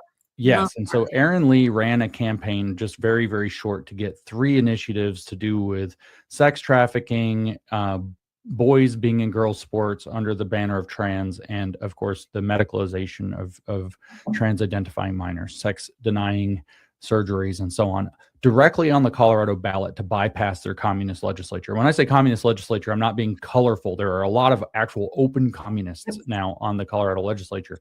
So the legislature was never going to fix this in Colorado. So she did the hard work, did the petitions, got the 500,000 signatures across the 3 things, and ended up getting all 3 of these things on the ballot. But I'm not talking about Erin Lee right now, as great as all that is, and the power of you are making a difference and yada, yada, grassroots for real. I'm talking about the influencers, because we reached out, she reached out, I reached out in some cases to lots, not just of potential donors who might help this cause come to be, but to influencers to just post a video or a tweet or an Instagram reel or something about it. Not one did. Not That's horrible. one. And so these influencers, to heck with them. They're not, you are doing the real work. They are not. Forget their drama. They are getting clicks. They are making themselves famous. They're trying to make money off the top of what all of us are doing. You guys are interesting to them when you're a story they can promote to get clicks and make money off of what you're really doing to make a real difference. And when it comes time to help, they don't. When it comes time to make a difference, they won't. So don't worry about their drama, their tabloids, their fighting. They're actually 95% irrelevant to the cause. And they're mostly just in it for themselves and making their own noise. So you know what? We've been doing it without them actually all along. We just didn't know it. So we can keep doing it without them now. I'm proud. I had Erin on 3 times, and I'm trying to get her on again to talk about this. She's a little busy right now, but and she's a mom of little kids. But we had her on several times and on live streams, and she's amazing. Same in Washington State. There, the groups in Washington State that fought to put all of these initiatives on a ballot. I mean, if these ladies, if these moms and dads, they can get this kind of initiative on the ballot in Colorado and Washington State, nobody has any excuses, because they were fighting. They talk about David and Goliath. I mean, what Erin was up against, what the moms in Washington State were up against, and what they have overcome is nothing short of a miracle. In California, Sonia Shaw is doing the Lord's work, trying to win state superintendent race, and we've got our friend Kelly Shinesky, who is just I love her so much. She is always fighting, and she is in an area where many people would just give up. And so if these moms don't give up, then neither should anyone who's listening right now. We have no excuse to stop fighting when there are such heroes. And I'm really sad to hear that there were some big name people that would not talk about Erin. And she's such an amazing, I mean, gosh, is she amazing? She's an amazing speaker, so inspiring. Her smile lights up a room. Like she's just, I can't say enough good things about her. And I'm sad to hear that they'd rather talk about really idiotic, dumb things and conspiracies and a bunch of just garbage, especially, I can't get into too much, but I support Erin, and I think that everyone needs to just turn off the influencer wars, tune out, and focus on the things that are going to advance our cause, which is protecting children, saving America, and being joyful warriors. Well, thank you, James, so much for coming on. It's always great to talk to you. I look forward to seeing you in person really soon. And I hope you can come on again and we can talk about some other stuff. Yeah, well, anytime, let me know. Okay, thanks. Yep, bye-bye. So if the NEA is really just about teachers, why is its president, Becky Pringle, showing up in a conversation about political revolution? If May Day is really just about celebrating workers, why is the message no school, no daycare, no nurses, no work, no businesses, no restaurants? Why are they calling this May Day a structure test? And we talked about that, a structure test, a test to see how far these activists can push and push and until the system breaks. That doesn't seem to be about teachers, students, workers, or anything other than raw political power. If this is all just spontaneous grassroots action, then why have they been training for it for months? Why, if you just simply Google on YouTube, do a May Day, NEA and Indivisible, any of these organizations, and there are hundreds of them. Why are there so many trainings, so many calls, so many Zooms, so many toolkits? And why are they targeting kids? Why are there the same slogans, the same coalition language, the same tactics, the same toolkits, and the same institutional partners if this is truly grassroots? Nope, it's not grassroots. It's top down, heavy-handed, far left, Marxist organizing and activism. I'm so appreciative that James Lindsay came on the show to really clarify some of these issues. His expertise is invaluable. One thing that was said by, and I posted this on social media, by one of the activists that spoke at one of the many trainings, that this May Day was going to be, and I quote, the biggest, the brownest, the queerest, and the most radical May Day ever. That doesn't sound like this is about the children. That doesn't sound like this is about fairness. It sounds to me it's about, again, raw political power based on identity and based on this Marxist radical language and critical race theory and gender ideology and all of the critical theories that Dr. James Lindsay discusses at length. If you go to New Discourses on the web, and I'll put some links up. His, if you follow him on X, again, I'll put all these links up, then you will learn a lot, and I highly suggest that you follow him. So what can you do? What can you do? We talked about this a little bit, and we're going to talk about it some more. I'm not just doing this podcast to be hyperbolic. There is a call to action, and I am calling on parents. If you have got kids in K through 12 schools, that you call your schools. You show up, you send emails too. So you want to call and then send an email because you want the receipts, you want the proof that you did this. Call them and let them know that you expect for schools to be open Friday, May 1st, that you've heard about the push by teachers unions and Democrats and like all of these activist organizations that they want to shut down the schools.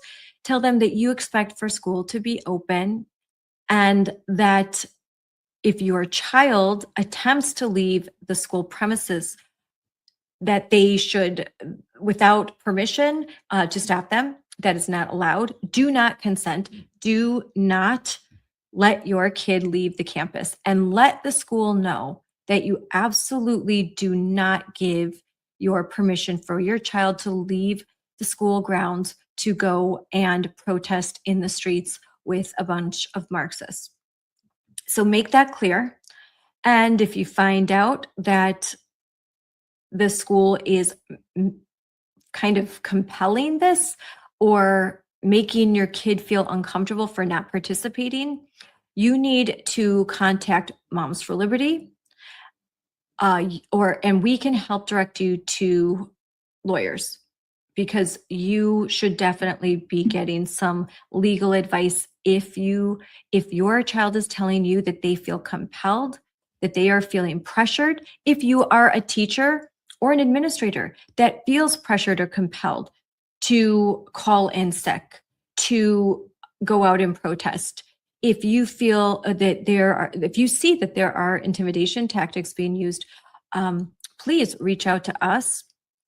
Reach out to the Teacher Freedom Alliance, reach out to legal organizations like in Wisconsin, we've got Wisconsin Institute for Law and Liberty, and there are lots of national organization, Alliance Defending Freedom, Defending Education. There are lots of organizations. Please reach out, send an email, DM, write a post, and tag all of the above, and let us know what's happening, because sunlight can be the best disinfectant. We want to foil their plot for May 1st. We don't want to see them successful in shutting down American society for a day. We want this structure test to fail. And so the call to action is to recognize what's happening, what activists are attempting to do, and to do what you can to make sure that your child is protected and that your community is not held hostage by these activist educators, activist unions, and just plain old radical far-left Marxist activists. So thank you for listening. I hope that you have a lot of information and insight, and please stay tuned to the Moms for Liberty social media pages, as well as mine at Scarlet #4 Kids, because I am going to be posting a lot of the receipts. I know that many times I've said, well, one of the teachers said this or that. I have all the receipts. I didn't want to play all of that through this interview, because then this would have been a 3-hour podcast, but I am going to post everything. A lot of it already has been posted. I'll share it again. I want you to have this content. I want you to have these receipts. I want you to do what James said and create a file, create a little Google Doc that you can share, print out a few things so that you can show people. I think it's hard for them to believe that this is happening, but they'll believe it soon enough come Friday, May 1st, when they see the fruit of these activists' labor. So let's do our best to kind of thwart their kind of diabolical plan. And where we can't, make sure that you are watching. And if you see a teacher that called in sick out on the streets protesting, make sure that you screenshot or you take out your phone and you grab a picture, and let's expose these radicals. Let's expose them, and let's make sure that, let's try very hard to make sure they don't have a job. Because if you are going to sacrifice your students, their education, and their well-being on the altar of this insane political cause, then you really should, teaching children is not your calling. You should just keep pursuing political activism. Our kids should not be forced to suffer your activism in classrooms. That's not fair, that's not right, and that's not teaching. So to all the good teachers and administrators out there, stay strong. I don't care if you don't agree with me politically. Left, right, doesn't matter. This is above all of that. This is about using classrooms as these political incubators. And it's not fair, nor is it right or just to use your position of power and privilege, as many of the activists like to say, in the classroom to force your ideas on children who do not have the mental capacity to resist them. That is indoctrination, that is propaganda, and isn't that everything that many more progressive educators stand against? So don't turn into that which you despise. Like, be a good person and don't indoctrinate other people's kids, and don't stand for it when you see it happening. You've got rights, and so do kids, and definitely parents. And we're going to stand up and fight for our parental rights, and we're not going anywhere. So thanks for tuning in. Bye. Hi, everyone. Welcome to Unleashed with me, Scarlett Johnson. And today we're going to discuss something very important. If you haven't heard about the upcoming May Day protest, you're going to want to tune in and listen, because I didn't think too much of it until recently. I've started to tune into these coordinated trainings. I've signed up for the emails. I am on their text lists. And so now I'm tuning into the Zooms, and one of them, well, there's a couple of them that I was starting to grab clips from, and I thought I'd put them on social media, but there is the more recent Zoom that I attended, and some of it was made available so that I can share it with you all. It's going to be 1 hour. Yes, one hour. I think it's so important that I want to just kind of talk about it on this live stream. So let me go through this whole spiel first. Across the country, there are coordinated efforts around May Day that go far beyond a rally or a day off of work. We're talking about organized actions. We're talking about toolkits, trainings, and the involvement of teachers' unions, educators, schools, kids, even daycare workers. They are all trying to basically shut down the school system, shut down daycares, shut down businesses, shut down even clinics, shut down all services, all shopping, all restaurants, everything on Friday, May 1st. These are more than just walkouts. This is basically no school at all, nothing. They don't want you to go to work. They want you to just do what they do all the time, because they don't have real jobs. They want you to join them in their, and suffer through this discomfort and to go march in the streets. So their messaging, it's not really about civic engagement. It's about a massive disruption. And in this training, they say this is just the beginning. Basically, this is just a test run. You'll be really shocked when you listen to this. So we're not just going to react to clips. I'm going to kind of let this thing run. I'm not going to interrupt and shut it down too much. I want you to hear this organizing call piece by piece in context so that you can hear exactly what's being said, not just pull a 30, 60, 90-minute clip. I want you to hear how it's framed. I want you to grasp this meaning because I think that once you hear this all the way through, you're going to have a deeper understanding as to what's going on here, and you're going to want to act just as much as I do. So let's just get right into this. I'm going to skip past the first speaker, who's just, anti-Semitic and blaming Israel for everything. So thought that was like kind of the least important thing. And you're gonna love Ashley Henderson. I'm gonna bring her on stage and try, like, maybe try not to be scared. Here we go. Oh yeah. Ashley did makeup on one side of her face, but forgot to do the other side, FYI.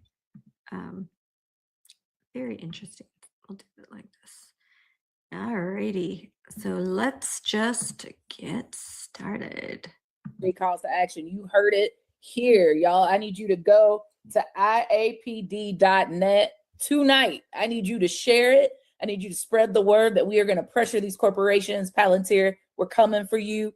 We need you to show up and show out with your members to pass these anti-war resolutions.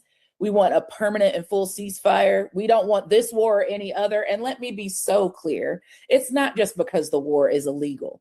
If these fools said it was legal, I wouldn't want it. I think you agree with me.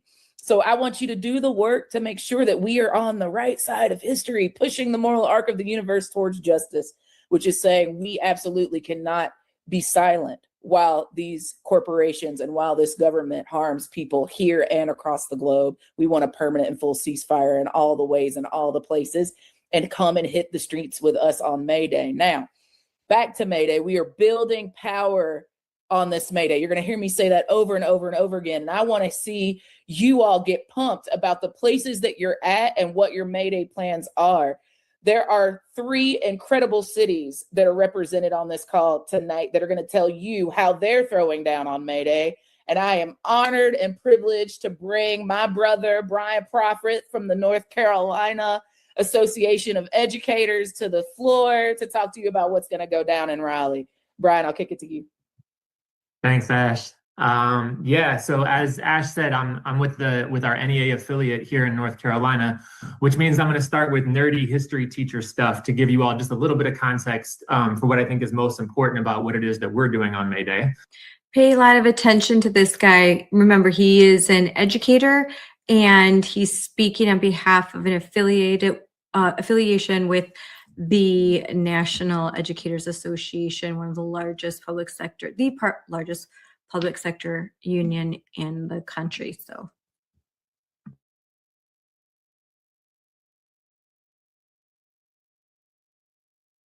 So the 3 pieces of context that feel important is that here in North Carolina, there's kind of a long history and a short history. The long history is some of the worst labor laws, like most of the South in the country, and in particular, a prohibition against collective bargaining for public sector workers that has always kept our union density really, really low in the state.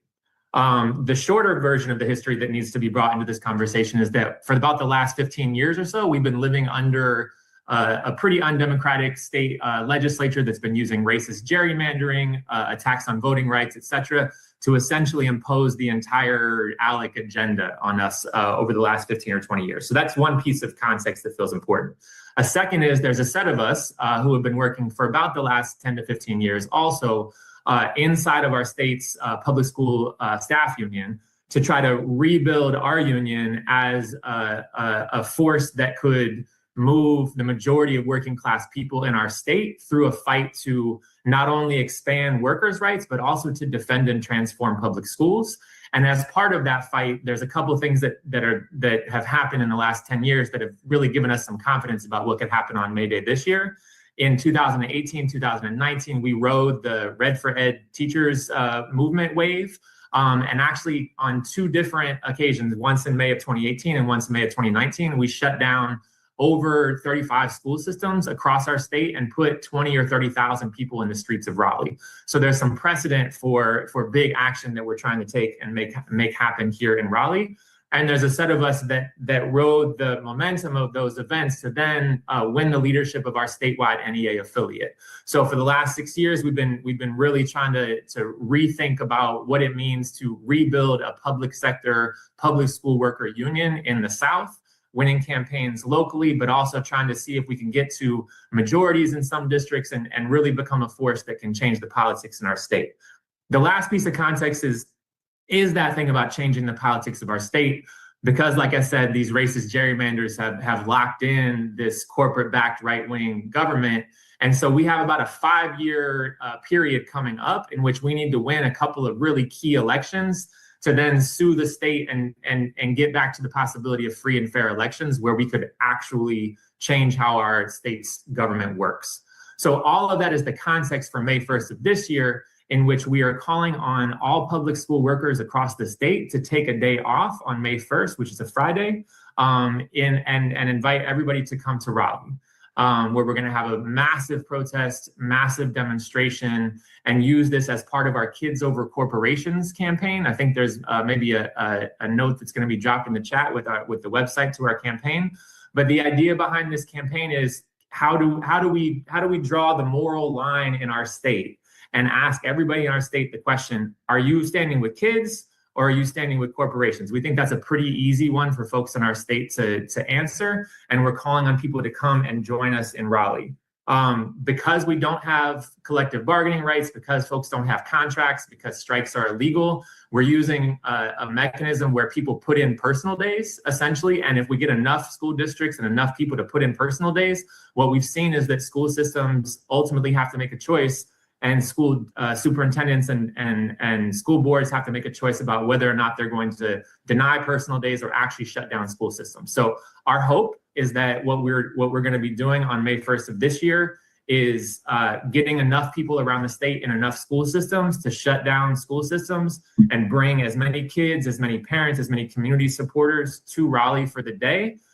You'll hear on subsequent calls that we've got a collaboration with the Union of Southern Service Workers, who are going to be joining us. We've got the National Domestic Workers who are going to be doing a similar thing and shutting down daycares all over the state in order to join us in the streets. And all of this ultimately, is pointed at not only how do we build momentum and attract and change the conversation and recruit more people to this ongoing work and organization that we're trying to build, but also really to make the conversation change in such a way that says that, like, hey, y'all, just because somebody says we can't do something, just because the law prevents us from having particular kinds of protections, doesn't mean we can't do it. And if we stand with each other, right, and we reject the fear and the hopelessness and the things that tell us that we can't take these kinds of actions, then that jack can't be put back in the box. Once we shut some school systems down, once we can put 30,000 people in the streets of Raleigh, North Carolina, there's very little that can tell us going forward what it is we can and can't do. What we can and can't do, what we've found, is based on our solidarity, our willingness to connect with each other, our willingness to take risks for our kids and our communities. And we're super excited to be joining with people from all over the state in Raleigh, but also all of y'all from all over the country. As always, Ash knows the South has got something to say.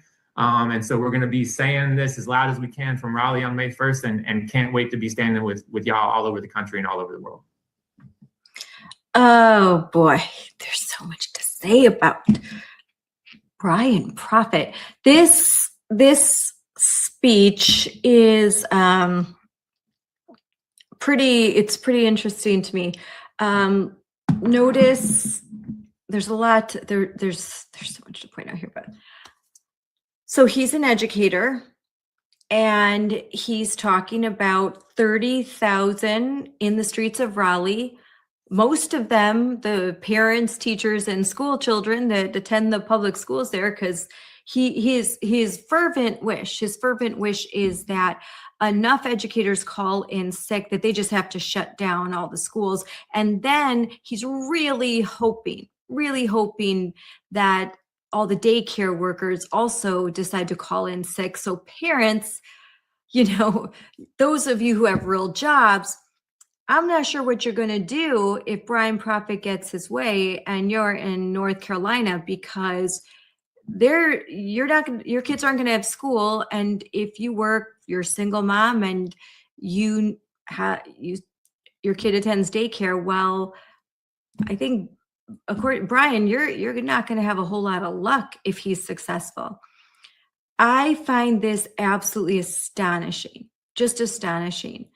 And you're going to hear more, but this is just the tip of the iceberg. I mean, I guess the hope is that there's enough of these call outs that if your kids can't go to school and your daycare isn't open, that you have to call, if you have to go to your job and you can't work virtually, you're going to have to say, I can't go into work because I don't have anyone to watch my kids. And then that's another layer of disruption. So this is all about disruption. And this absolutely is not about caring for kids. This is about Brian is a crazy Marxist activist.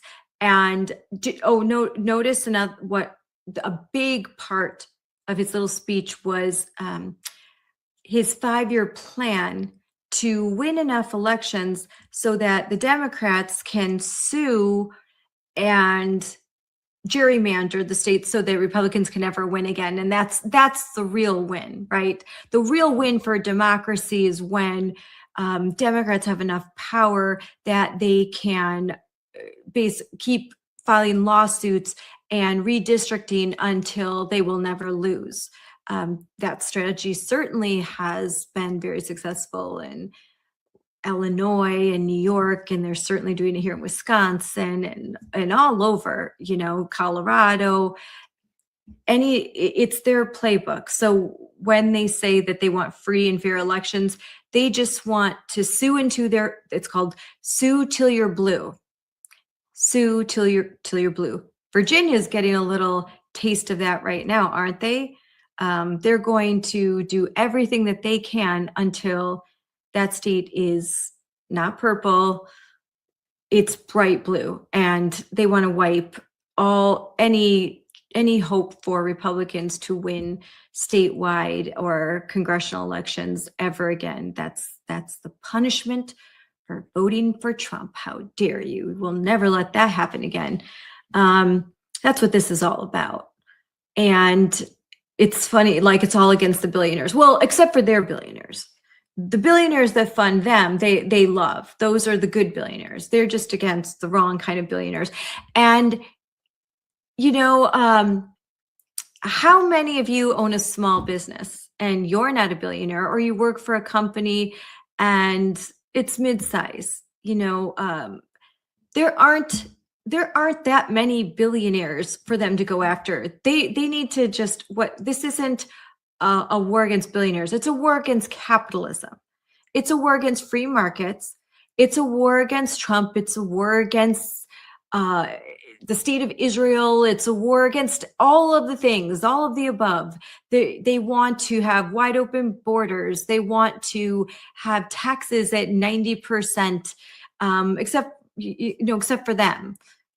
They get a timeout from Texas, but this is all the things.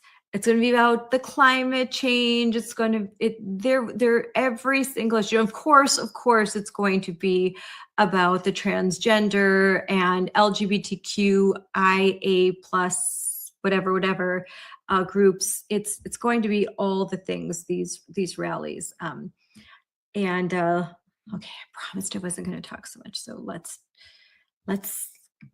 go back to who's next. Y'all show some love for the teachers, man, for my brother Brian, for the North Carolina Education Association. We fucks with y'all. We love you. I don't know about y'all, but I would choose our kids over corporations every day. Fierce sister, the homie Kaya from Free DC is going to talk about what's going down in Washington, D.C. Kaya, I'll toss it to you. Thanks, Ash. Thanks, Brian. Thanks, Puya. I'm super inspired by everything that I have heard already. I am calling in from Washington, D.C. here today, where we are in our 7th month of a military occupation. This regime started out with its, billionaire allies by gutting union jobs, illegally firing workers. They've been hunting and killing people in our streets. We just hit 20,000 arrests from our immigration enforcement, plus another 10,000 from the federal surge forces. They've been violating our 4th Amendment rights left and right. Congress has tried to overturn, and the House has passed overturning DC laws almost once a month. During this regime, they're desecrating our public lands. They're putting up statues of people who enslaved people in Freedom Plaza. They're trying to rip out bicycle lanes. And they are really working overtime to come after us. But every time they attack us, we hit back. We grow bigger, we grow more united, and we grow stronger. And if you go to maydaydc.org, that's where you'll find our Mayday plans, and you will see that we have an enormous coalition. We are more united than we have ever been. We are stronger than we have ever been, and we are clear-eyed that the only way they are going to leave is if we stop cooperating and we refuse to go along with what they are doing. And so on May Day, we have big plans. We're going to be doing an early morning action in the streets. We have lots of partners that are going to be participating in that, and lots of themes of anti-war, anti-fossil fuels. We're going to have a noon meetup at the Washington Monument with our partners at CASA and so many of our brothers and sisters in the union movement. We're gonna be marching from there, and then we're gonna have a concert to close the day out. It is gonna be a day where we're asking people not to go to work, not to go to school, not to shop. If you go to freedcproject.org, you can find our list of amazing small businesses we will be supporting on Saturday, right the next day. But for that day, it's a day for us to show that enough is enough, and we can shut down the Capitol and stop their mobility anytime they want. So they should not mess with us. They should not want their election. And no matter what Donald Trump says, he does not pick who runs Washington, D.C. We know that it is a direct result of slavery, that we do not have statehood, that we do not have equal rights under the law, and we are not willing to tolerate it anymore. And May Day is going to be a huge day for us to show that whatever they think they're going to get away with, they have to come through us. Thanks, Ash. Y'all show some. Free DC has been doing the Lord's work in that sacred space. Can we show some love to our DC fam? Thank you so much, Kev, for your leadership and your courage. We appreciate you being on tonight. And I want to make sure y'all don't miss the link. I want you to, one, check out freedcproject.org. That's where you can find out everything about the life-saving work that those comrades are doing on the ground there. And then for May Day, I want you to check out their website, let me get it right, maydaydc.org. Maydaydc.org. Again, just like I know y'all got fam in North Carolina, I know you got friends and kinfolk in DC. I want you to spread the word that folks in DC will be throwing down on May Day. Before we go to our next amazing speaker, I've seen a bunch of questions about what does it mean to host, Ash? Like, you're asking me to host, but you're not telling me what to do. Well, one, I'm giving you two speakers that are telling you what they're going to be doing. Actually, three, because Puya also told you what he's up to. But it can look a lot of different ways, friends. If you're hosting, you could do a march or a rally where everybody that's taking a day off from work and school can gather and be together. It could be hosting an action at a corporate Target, going and fighting the billionaires head on, making sure that they hear your voice. That's one way that it could look. It could look like you doing a walkout or a teach-in and you putting that up on the map. It could look like you getting all the direct service providers into one place and meeting people's needs instead of spending money that just making profit for these corporate greedy people, right? It could look 1,000 different ways. And we actually would never, ever, ever ask you to do. I just have to stop it right there for a second because, oh my Lord, there are so many things being said. Basically, so if you own a business and you're successful, you're greedy. You're a bad person. You make a profit. You have invested. You built something. You're greedy. And do you notice it stopped being about the billionaires, didn't it? Oh, what does it look like? What can it be? Well, you can, of course, you're skipping school. If you're a teacher, you don't show up. If you're a daycare worker, you don't do that. You're going to disrupt the lives of all of these kids and these families. And then you're telling the kids, oh, kids, go march in the streets of DC or of Chicago, New York, Minneapolis. Well, that's really safe. Gee, thanks. What if the parents, they have to go to work? Okay, they don't have a choice because they're not a bunch of Marxist radical activists that get paid to do this. What if they have to go to work and then the kids are like, oh, I think I'm going to go out and protest. This is just, this whole thing just blows my head. And the language being used and they're not giving you much of a choice. They're forcing you to participate in this. They're trying to anyways. They're trying to force your participation. They're not asking permission. They're removing your ability to choose. When they say everything runs because of us, they're saying that they can shut it all down. This is actually, again, what I said earlier. They want to see how far they can go. This is just a test. And they said all summer they're going to be doing these tests because the big event is coming up, and that's Election Day in November.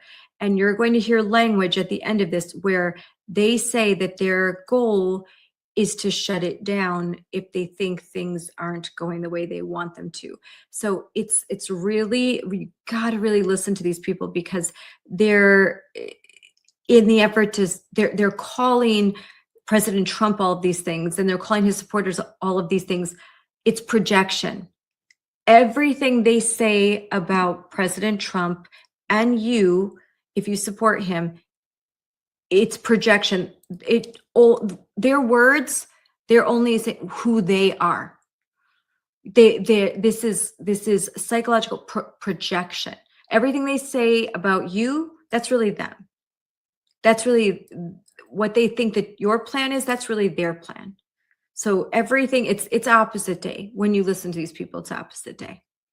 All right, let's get back to listening to this. Something that we wouldn't support you in implementing. So if you go to the Mayday Strong website, maydaystrong.org, you'll see at the very top of the page, there's a toolkit for anybody willing to host. So maybe what you can do is go to the website. Step one is look at the map, see if some other folks are already stepping up to host an action. If they're not, I need you to consider, check out the toolkit and see if you actually might be the one that is necessary to make sure that we can get to as many places as possible. So that's the quick and dirty of what it looks like to host. I hope that you join us. And everybody down in Chi-Town. Ashley, tell us what's going on in Chicago. Good evening, everybody. So I just really want to echo what everybody has said so far about May Day being our reminder that this is what happens when everyday people come together to demand dignity, fairness, and justice. And it started right here in Chicago. You know, these workers organized for something we now take for granted, which is the 8-hour workday. People protested, marched, and have lost their lives fighting for rights that many of us benefit from today. But the thing about it is, once you start a movement, you have to continue that movement, correct? And we know that May Day isn't just about something we did in the past. It's very much so still active right now. We know we're still seeing attacks on workers, public education, on immigrant communities, and on the idea that people deserve to live with dignities. Families are working multiple jobs and still struggling. As an educator, I'm seeing students come to school every single day carrying the weight of policies that impact their safety, their language, and their futures. And this is why May Day matters, you know. This is why we have to keep at the forefront of what we're fighting for. If many of you all were there, you know the No Kings rally is a huge part of what we want May Day to consist of. The idea behind No Kings is the same one that we're holding for May Day. No one person should have unchecked power over the lives of others. It's about pushing back against systems that silence people and standing up for our democracy, for equity, and for the voices of our people. And, you know, right here in Chicago, we've continued that legacy by organizing us alongside workers and communities and fighting not just for educators, but for our students, our families, and the future of public education. And I just want to remind you all, in 2006, when over 700,000 people took to the streets here in Chicago for May Day, one of the largest labor and immigrant rights demonstration in the United States history. And even last year, we saw crowds of up to 10,000 people showing up, workers, families, and students. That's the kind of power we come from. You know, while I'm giving Chicago stats, this isn't central to Chicago. This is the type of power we hold within our nation. And it's the kind of power we're continuing to build. And just now in Chicago, our district has given us the green light to make May Day a civic day of action. This isn't just symbolic. We're organizing and we're building real collective power. We're working alongside librarians, community college workers, our Central Labor Council, SEIU, and Indivisible. So this is community-wide and cross-sector, and it's our line in the sand. It's a structure test, and we're asking, are we ready? For May Day, are we ready to stand together? Are we ready to respond? Are we ready to protect what remains our democracies? Because it's not about if these systems are challenged, it's about when. And what's at stake isn't just local, it's national. As you know, my former colleagues have said, we're still dealing with federal presence in cities in which they've sought to protect us, but they're destroying communities, they're abusing communities, right? These things that's happening isn't just to the small communities within Chicago or to the small communities within Philadelphia. This is a nationwide crisis that's happening right now. And we're seeing the same attacks. attacks on workers' rights, efforts to silence educators, and policies that target marginalized communities. So these aren't separate issues, they're connected. And this is why, within Chicago and everywhere else for May Day, we're asking that everybody across the country stand with us. This isn't just the educators' fight. This isn't the public workers' fight. This isn't the school bus workers' fight. This isn't the nurses' fight. This is our nation's fight, right? This is why we need all groups involved. We need communities. We need students. We need families. We need you to be pulling your favorite grocery store cashiers, your favorite restaurant workers, right? Because this is our moment to show up. Everything runs because of us. Schools run because of us. Cities run because of us. So this is our moment to be visible, to stand together, and to be a part of something bigger than ourselves. Because the reality is that no matter what your title is, worker is the most important. And when workers move together, we remind people of the truth. Everything runs because of us. And y'all know, we ready to shut some shit down. Billionaires can't make a dollar without us. So today isn't just about remembering history. It's about deciding what we're willing to stand for right now. So the question is, what side of history are we choosing to stand on? I know Ash said, even if this is something that Congress said you could do, she still is not standing on this side of the history because of the values that we hold within. So because when we stand together, we remind people of something simple but powerful. There are no kings here, and the power has always belonged to the people. So I want to echo everybody in saying, let's get our May Day actions together. We have the mayday.org website. We are all union siblings, no matter what union you are in. If you all need help organizing, reaching out to our sister, our brother unions, because this is all of our fight. I don't know about. I want to first say, I'm going to challenge what she said, that no matter what title you hold, we hold many titles. The biggest title that we have is worker. No, I'm a mom. That's my greatest title. I'm a mom. I'm a wife. I'm a daughter. So no, the title of worker is not the biggest thing I'll ever do in my life. Work. Ridiculous, but shows you what their values are. Politics, their ideology, the title of worker, solidarity. That's the most important thing to her. It's the most precious title that she has, worker. Oh my Lord. I'd feel sorry for her if she wasn't trying to burn my country to the ground. Worker, that's ridiculous. And she's not just talking about workers. She's talking about students, schools, teachers unions, involving young children. They're not workers. Making it impossible for parents to work, shutting down school systems, daycares. What about the people that get sick and they try to go to a clinic, but none of the nurses are there? I mean, are the doctors not workers, or should they not go in either? Should we shut down the hospitals that day? That is because that's a real question. Are you going to shut down the hospitals? Oh, or how about, are you going to shut down, what about the person that works at the power plant? Should we shut down all the power too? Make sure that we don't have electricity. Maybe the sewage. Maybe we are going to shut that down. So that's not working. What about garbage collection? That we're going to shut that down, make sure that garbage is, there's a lot of really important things that people do in their title of worker. Should the police not go to work? That would be interesting, wouldn't it? That would be an interesting day. Use your brain, people.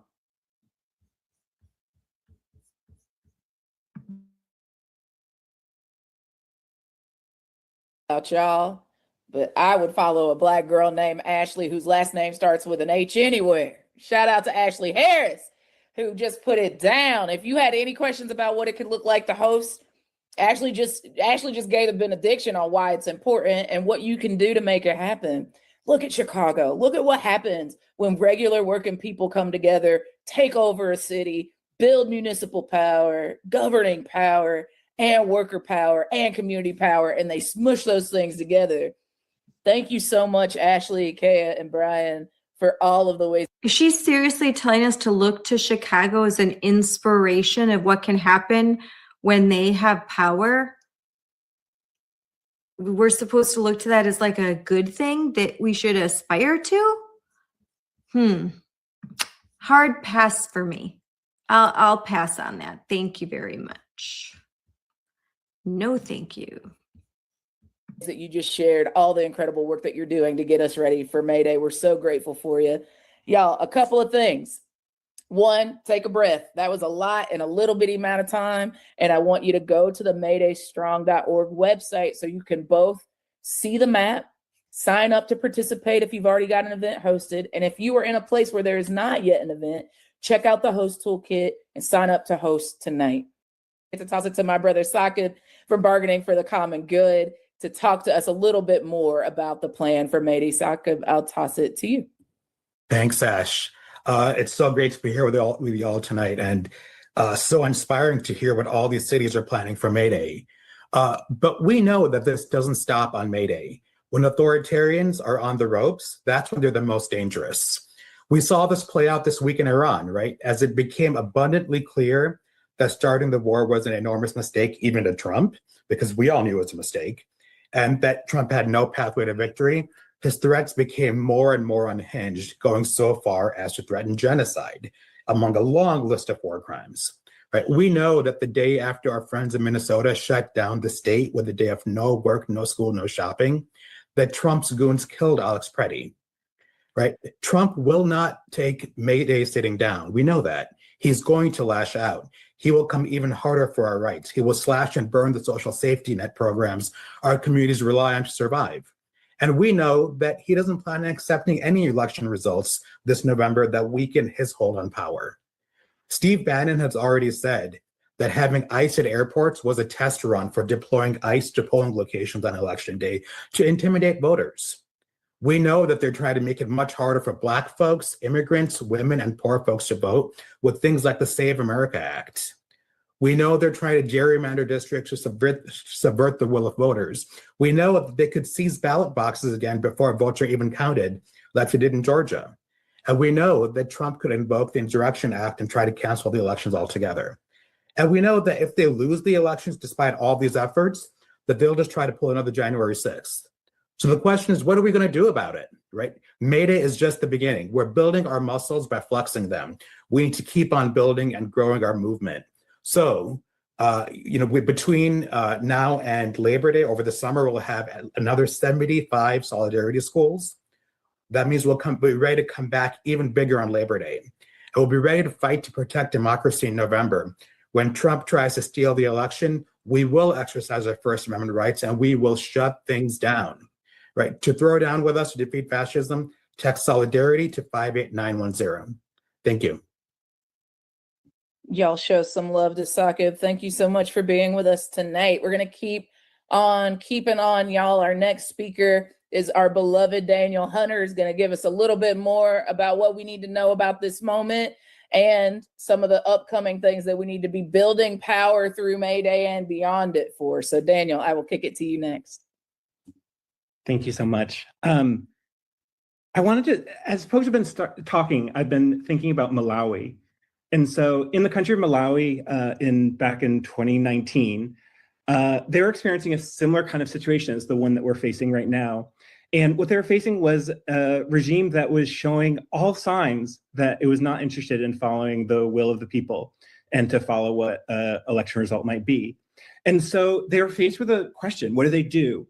And they began organizing, and they began doing the kind of things that folks are doing on this call at this very moment, where they're both thinking through what are the different scenarios. Some of them are extreme scenarios that we need to prepare for. But also, we know a tremendous amount about what they will do, because we have already seen this before. And so we don't have to look overseas or imagine Insurrection Act. We can also look at our own lived experience. And maybe I'm in Jersey, I can look over in Philly, and those of us, we can look at other places. They've gotten a playbook that they're going to give to us already. They've written it out, and they're going to do many of those behaviors. They're already in the midst of it. The redistricting, the disenfranchising folks, the fear mongering in order to make it scary for people to go to the polls. And so they have a game plan. Our game plan, I want to essentialize as speed through preparation. And so when we're thinking about the arc, and I don't just mean 2026, I mean the long arc here, but the arc is that we need to be ready to move fast together because we are prepared. And so that's what May Day, I think there's many things that May Day is, and we've seen many beautiful descriptions of it. But something that Ashley Harris said was May Day is really being as a structure test, a test for us about flexing our muscle, about what Ash Henderson earlier mentioned to us of like, just get our people, make sure we know who are we texting when something goes down, when there's a good workshop. That's what she's testing us, our mechanism for, are we ready to be together? And so May Day is a clear example of us getting that kind of motion and that kind of energy in synchronicity with each other. And so in Malawi, they put pressure. They had a strike after the election was stolen. The government was refusing to abide, and they had to engage in a series of protests and series of strikes in a rapid fashion. And so this preparation that we're doing is preparing for more, preparing for further action, preparing to signal to other people, here's what we can do together. And so some of us are coming out of the House of Labor, and are participating through that lens. And some of us are community members who aren't unionized, aren't inside a labor entity. And so it's also important for us to be part of this, to be following the direction of our radical brothers and sisters and siblings in labor, and also to be participating. And so one reason that there's an organization called Strike Ready Corps, which is a complementary entity here, Strike Ready Corps is preparing itself to how do folks in communities develop, how do we host, how do we support, how do we connect with what May Day Strong operations are happening. And so you can get connected to that on our website. Strike Ready Corps. How many different organizations have you heard just in the last, how long? The last 45 minutes. How many different organizations? And the criticism on the right, just because the right people, the conservatives, are just attempting to work together, to coordinate and organize. I watched Ashley Sinclair did a whole, she's doing her makeup as she was talking about how, oh my gosh, can you believe that Turning Point and the White House? Like sometimes there's a representative Turning Point that's on a White House call, and there's some, give me a break. Yeah, there better be a little bit of coordination here, because we've got the communists, like they're everywhere. There's about 100 different groups. I mean, this May Day thing, at least 500 groups. Okay.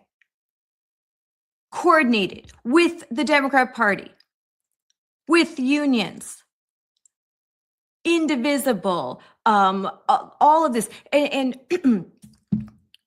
here, I'm going to go indivisible. Okay. And they're Stop Moms for Liberty garbage. We're all dealing with that.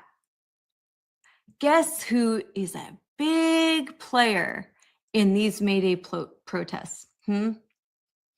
Indivisible.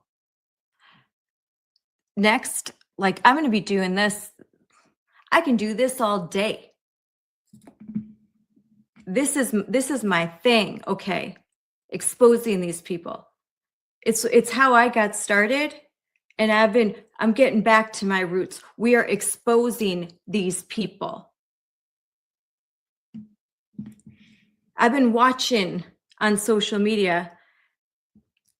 So it's time. We don't have, I am, the amount of money that they have compared to, it's people like me, grassroots, like total grassroots. I am in the bedroom. I'm in my daughter who's in college, her old bedroom right now. This is my studio. But you know what? We get things done. Look at New Richmond. And New Richmond Indivisible, or the St. Croix County Indivisible. Yeah, I'm talking to you. We get things done. We're small, but we're mighty. And we're on the side of right. So it's time to expose these Marxist radicals who are set on turning your kids into cogs in their communist machine, and I'm just done with it. I'm done with it. And you should be done with it too. This guy talking about that this is the staging grounds. Oh, isn't it exciting? Isn't it exciting, parents? Your kids are on the precipice of a communist revolution. Yay! Wake up. Wake up. You're in Chicago. You're in DC. What are the other places? North Carolina, Raleigh, North Carolina. My brother lives in Raleigh, North Carolina. Hey, Johnny, we're going to talk. Because I know the people of Raleigh, North Carolina, and the people that I know, the families that I know, they are not down for this. They got jobs that they got to go to, and they want their kids to be educated, and they don't want their kids to be Marxist radicals marching in the street with red flags, putting up the fist with trans flags and anti-Semitic flags and all the crap that they're going to see. They don't want their kids exposed to that. They want their kids to be productive members of society. They want their kids to be maybe one of those millionaire business owners. God forbid you be successful and you don't sit around doing Zooms with half of your makeup done on your face, looking like you rolled out of bed. Jeez Louise. I mean, these people look like they literally just rolled out of bed and got it. Oh, hey, let's talk about Mayday. There's no professionalism here at all.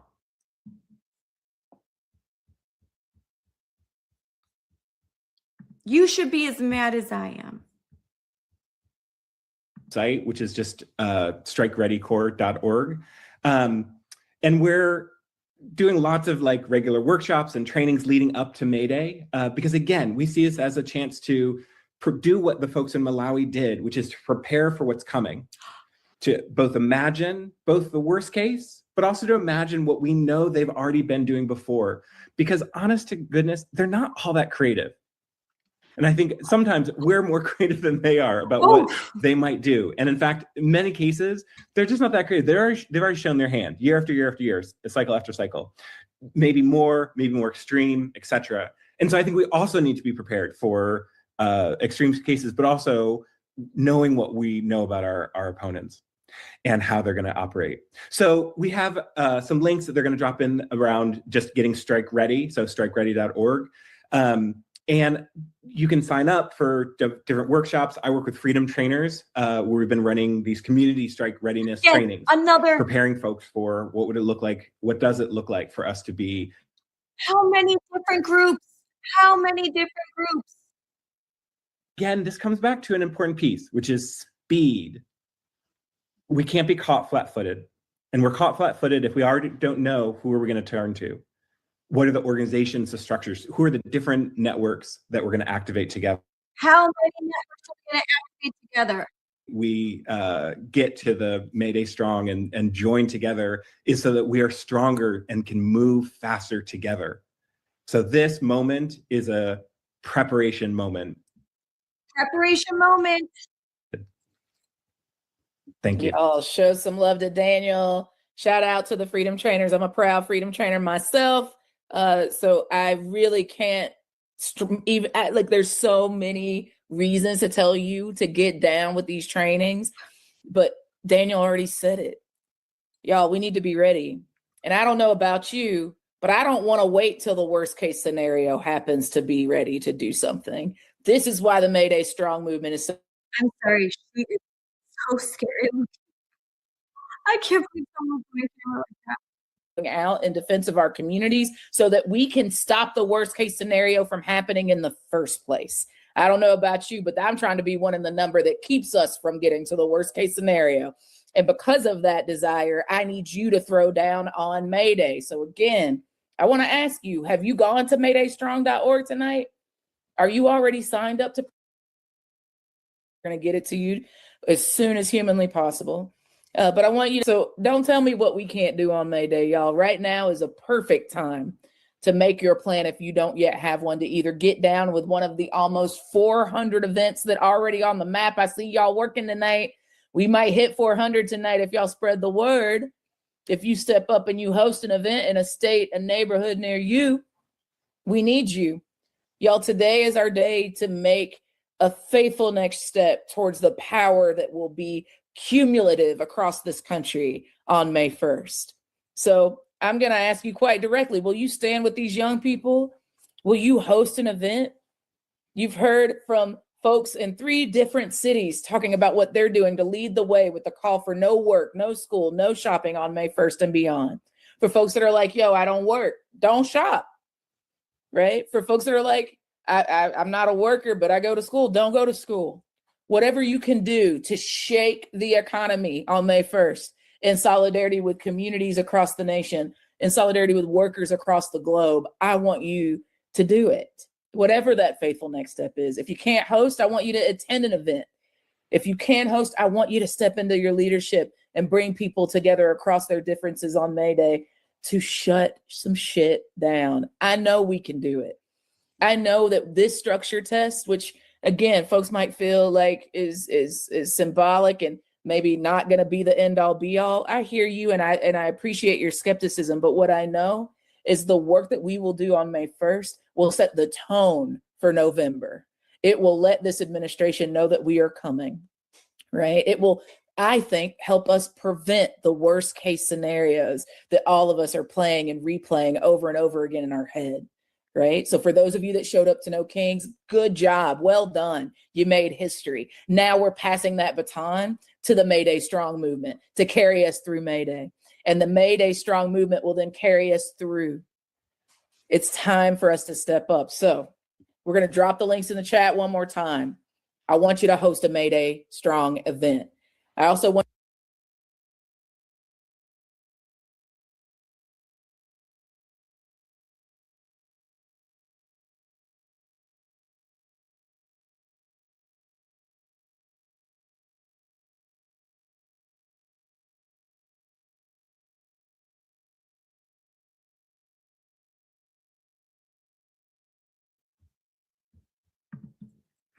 I think that was quite enough for today. I'm going to read some of my notes. I want to stress this, something that was said. Quote, shake the economy on May 1st. Whatever the next step is, shut some things down. What we do on May 1st will set the tone for November. These are direct quotes. Greatest title I could ever hold is worker. This is just a stress test. I would like to see all the schools shut down. Again, I'm quoting, these are some of the quotes. I'd like to see all the daycares closed, another quote. I'd like to see nurses not going into work, another quote. I'd like to see the buses shut down, another quote. Hey, don't go to your favorite restaurants. Another quote. Don't go shopping. Another quote. Pharmacies should all be closed. Another quote. No pharmacies, no hospitals, no schools, no daycares, no restaurants. If you're perfect, I guess, perfectly healthy, able-bodied person, they're going to disrupt your day. What if you're disabled? What if you're disabled and your caretaker decides to go to a May Day protest in solidarity? What about the person that's getting chemotherapy? What if you fall and your kid falls down and breaks their arm? Oh, well, the nurses and doctors are they're protesting the man, the regime. People could die. But I guess, I thought these were the people that they were fighting for the people because they cared about kids. This isn't just a protest. This is a stress test. It's a pressure campaign. This isn't about choice. It's about forcing things upon you. You don't have to agree with my politics, but you should know theirs. I'm not trying to force anything. They are. I would never want to do something that would require all the schools, all the daycares, all the hospitals, all the pharmacies, the buses, the trains, the Uber drivers, should they also? I mean, they don't really want what they're saying. And I guarantee you that most of them are going to go out to try and get some fast food right after they're done protesting. So they don't even believe it. This is all, unfortunately, this is a cosplay for them. They're cosplaying. When someone says they want to shake the economy to the ground, they want to burn it all down. When they want to shut down the schools, that's not a little thing. That's a big thing. Real consequences for businesses, for families, for people that are just trying to live their lives, for people that are going to need care, for people. What about a baby that needs formula?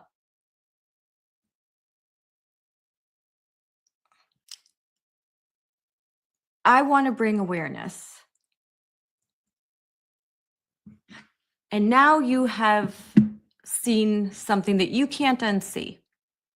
And there's going to be more. These radical groups, they're not like the other groups. These are radical, socialist, Marxist, revolutionary organizers. They are not the blue dog Democrat that your grandpa used to be. I've been trying to say that for 6 years.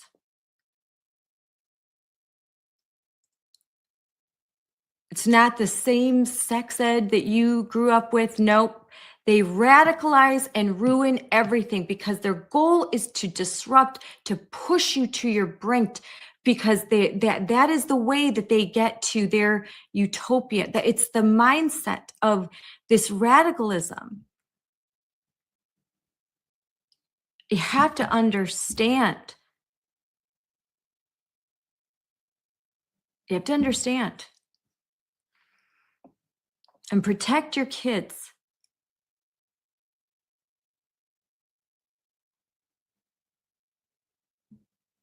We're going to talk about this some more. But this May 1st thing, it's important because it's just the beginning.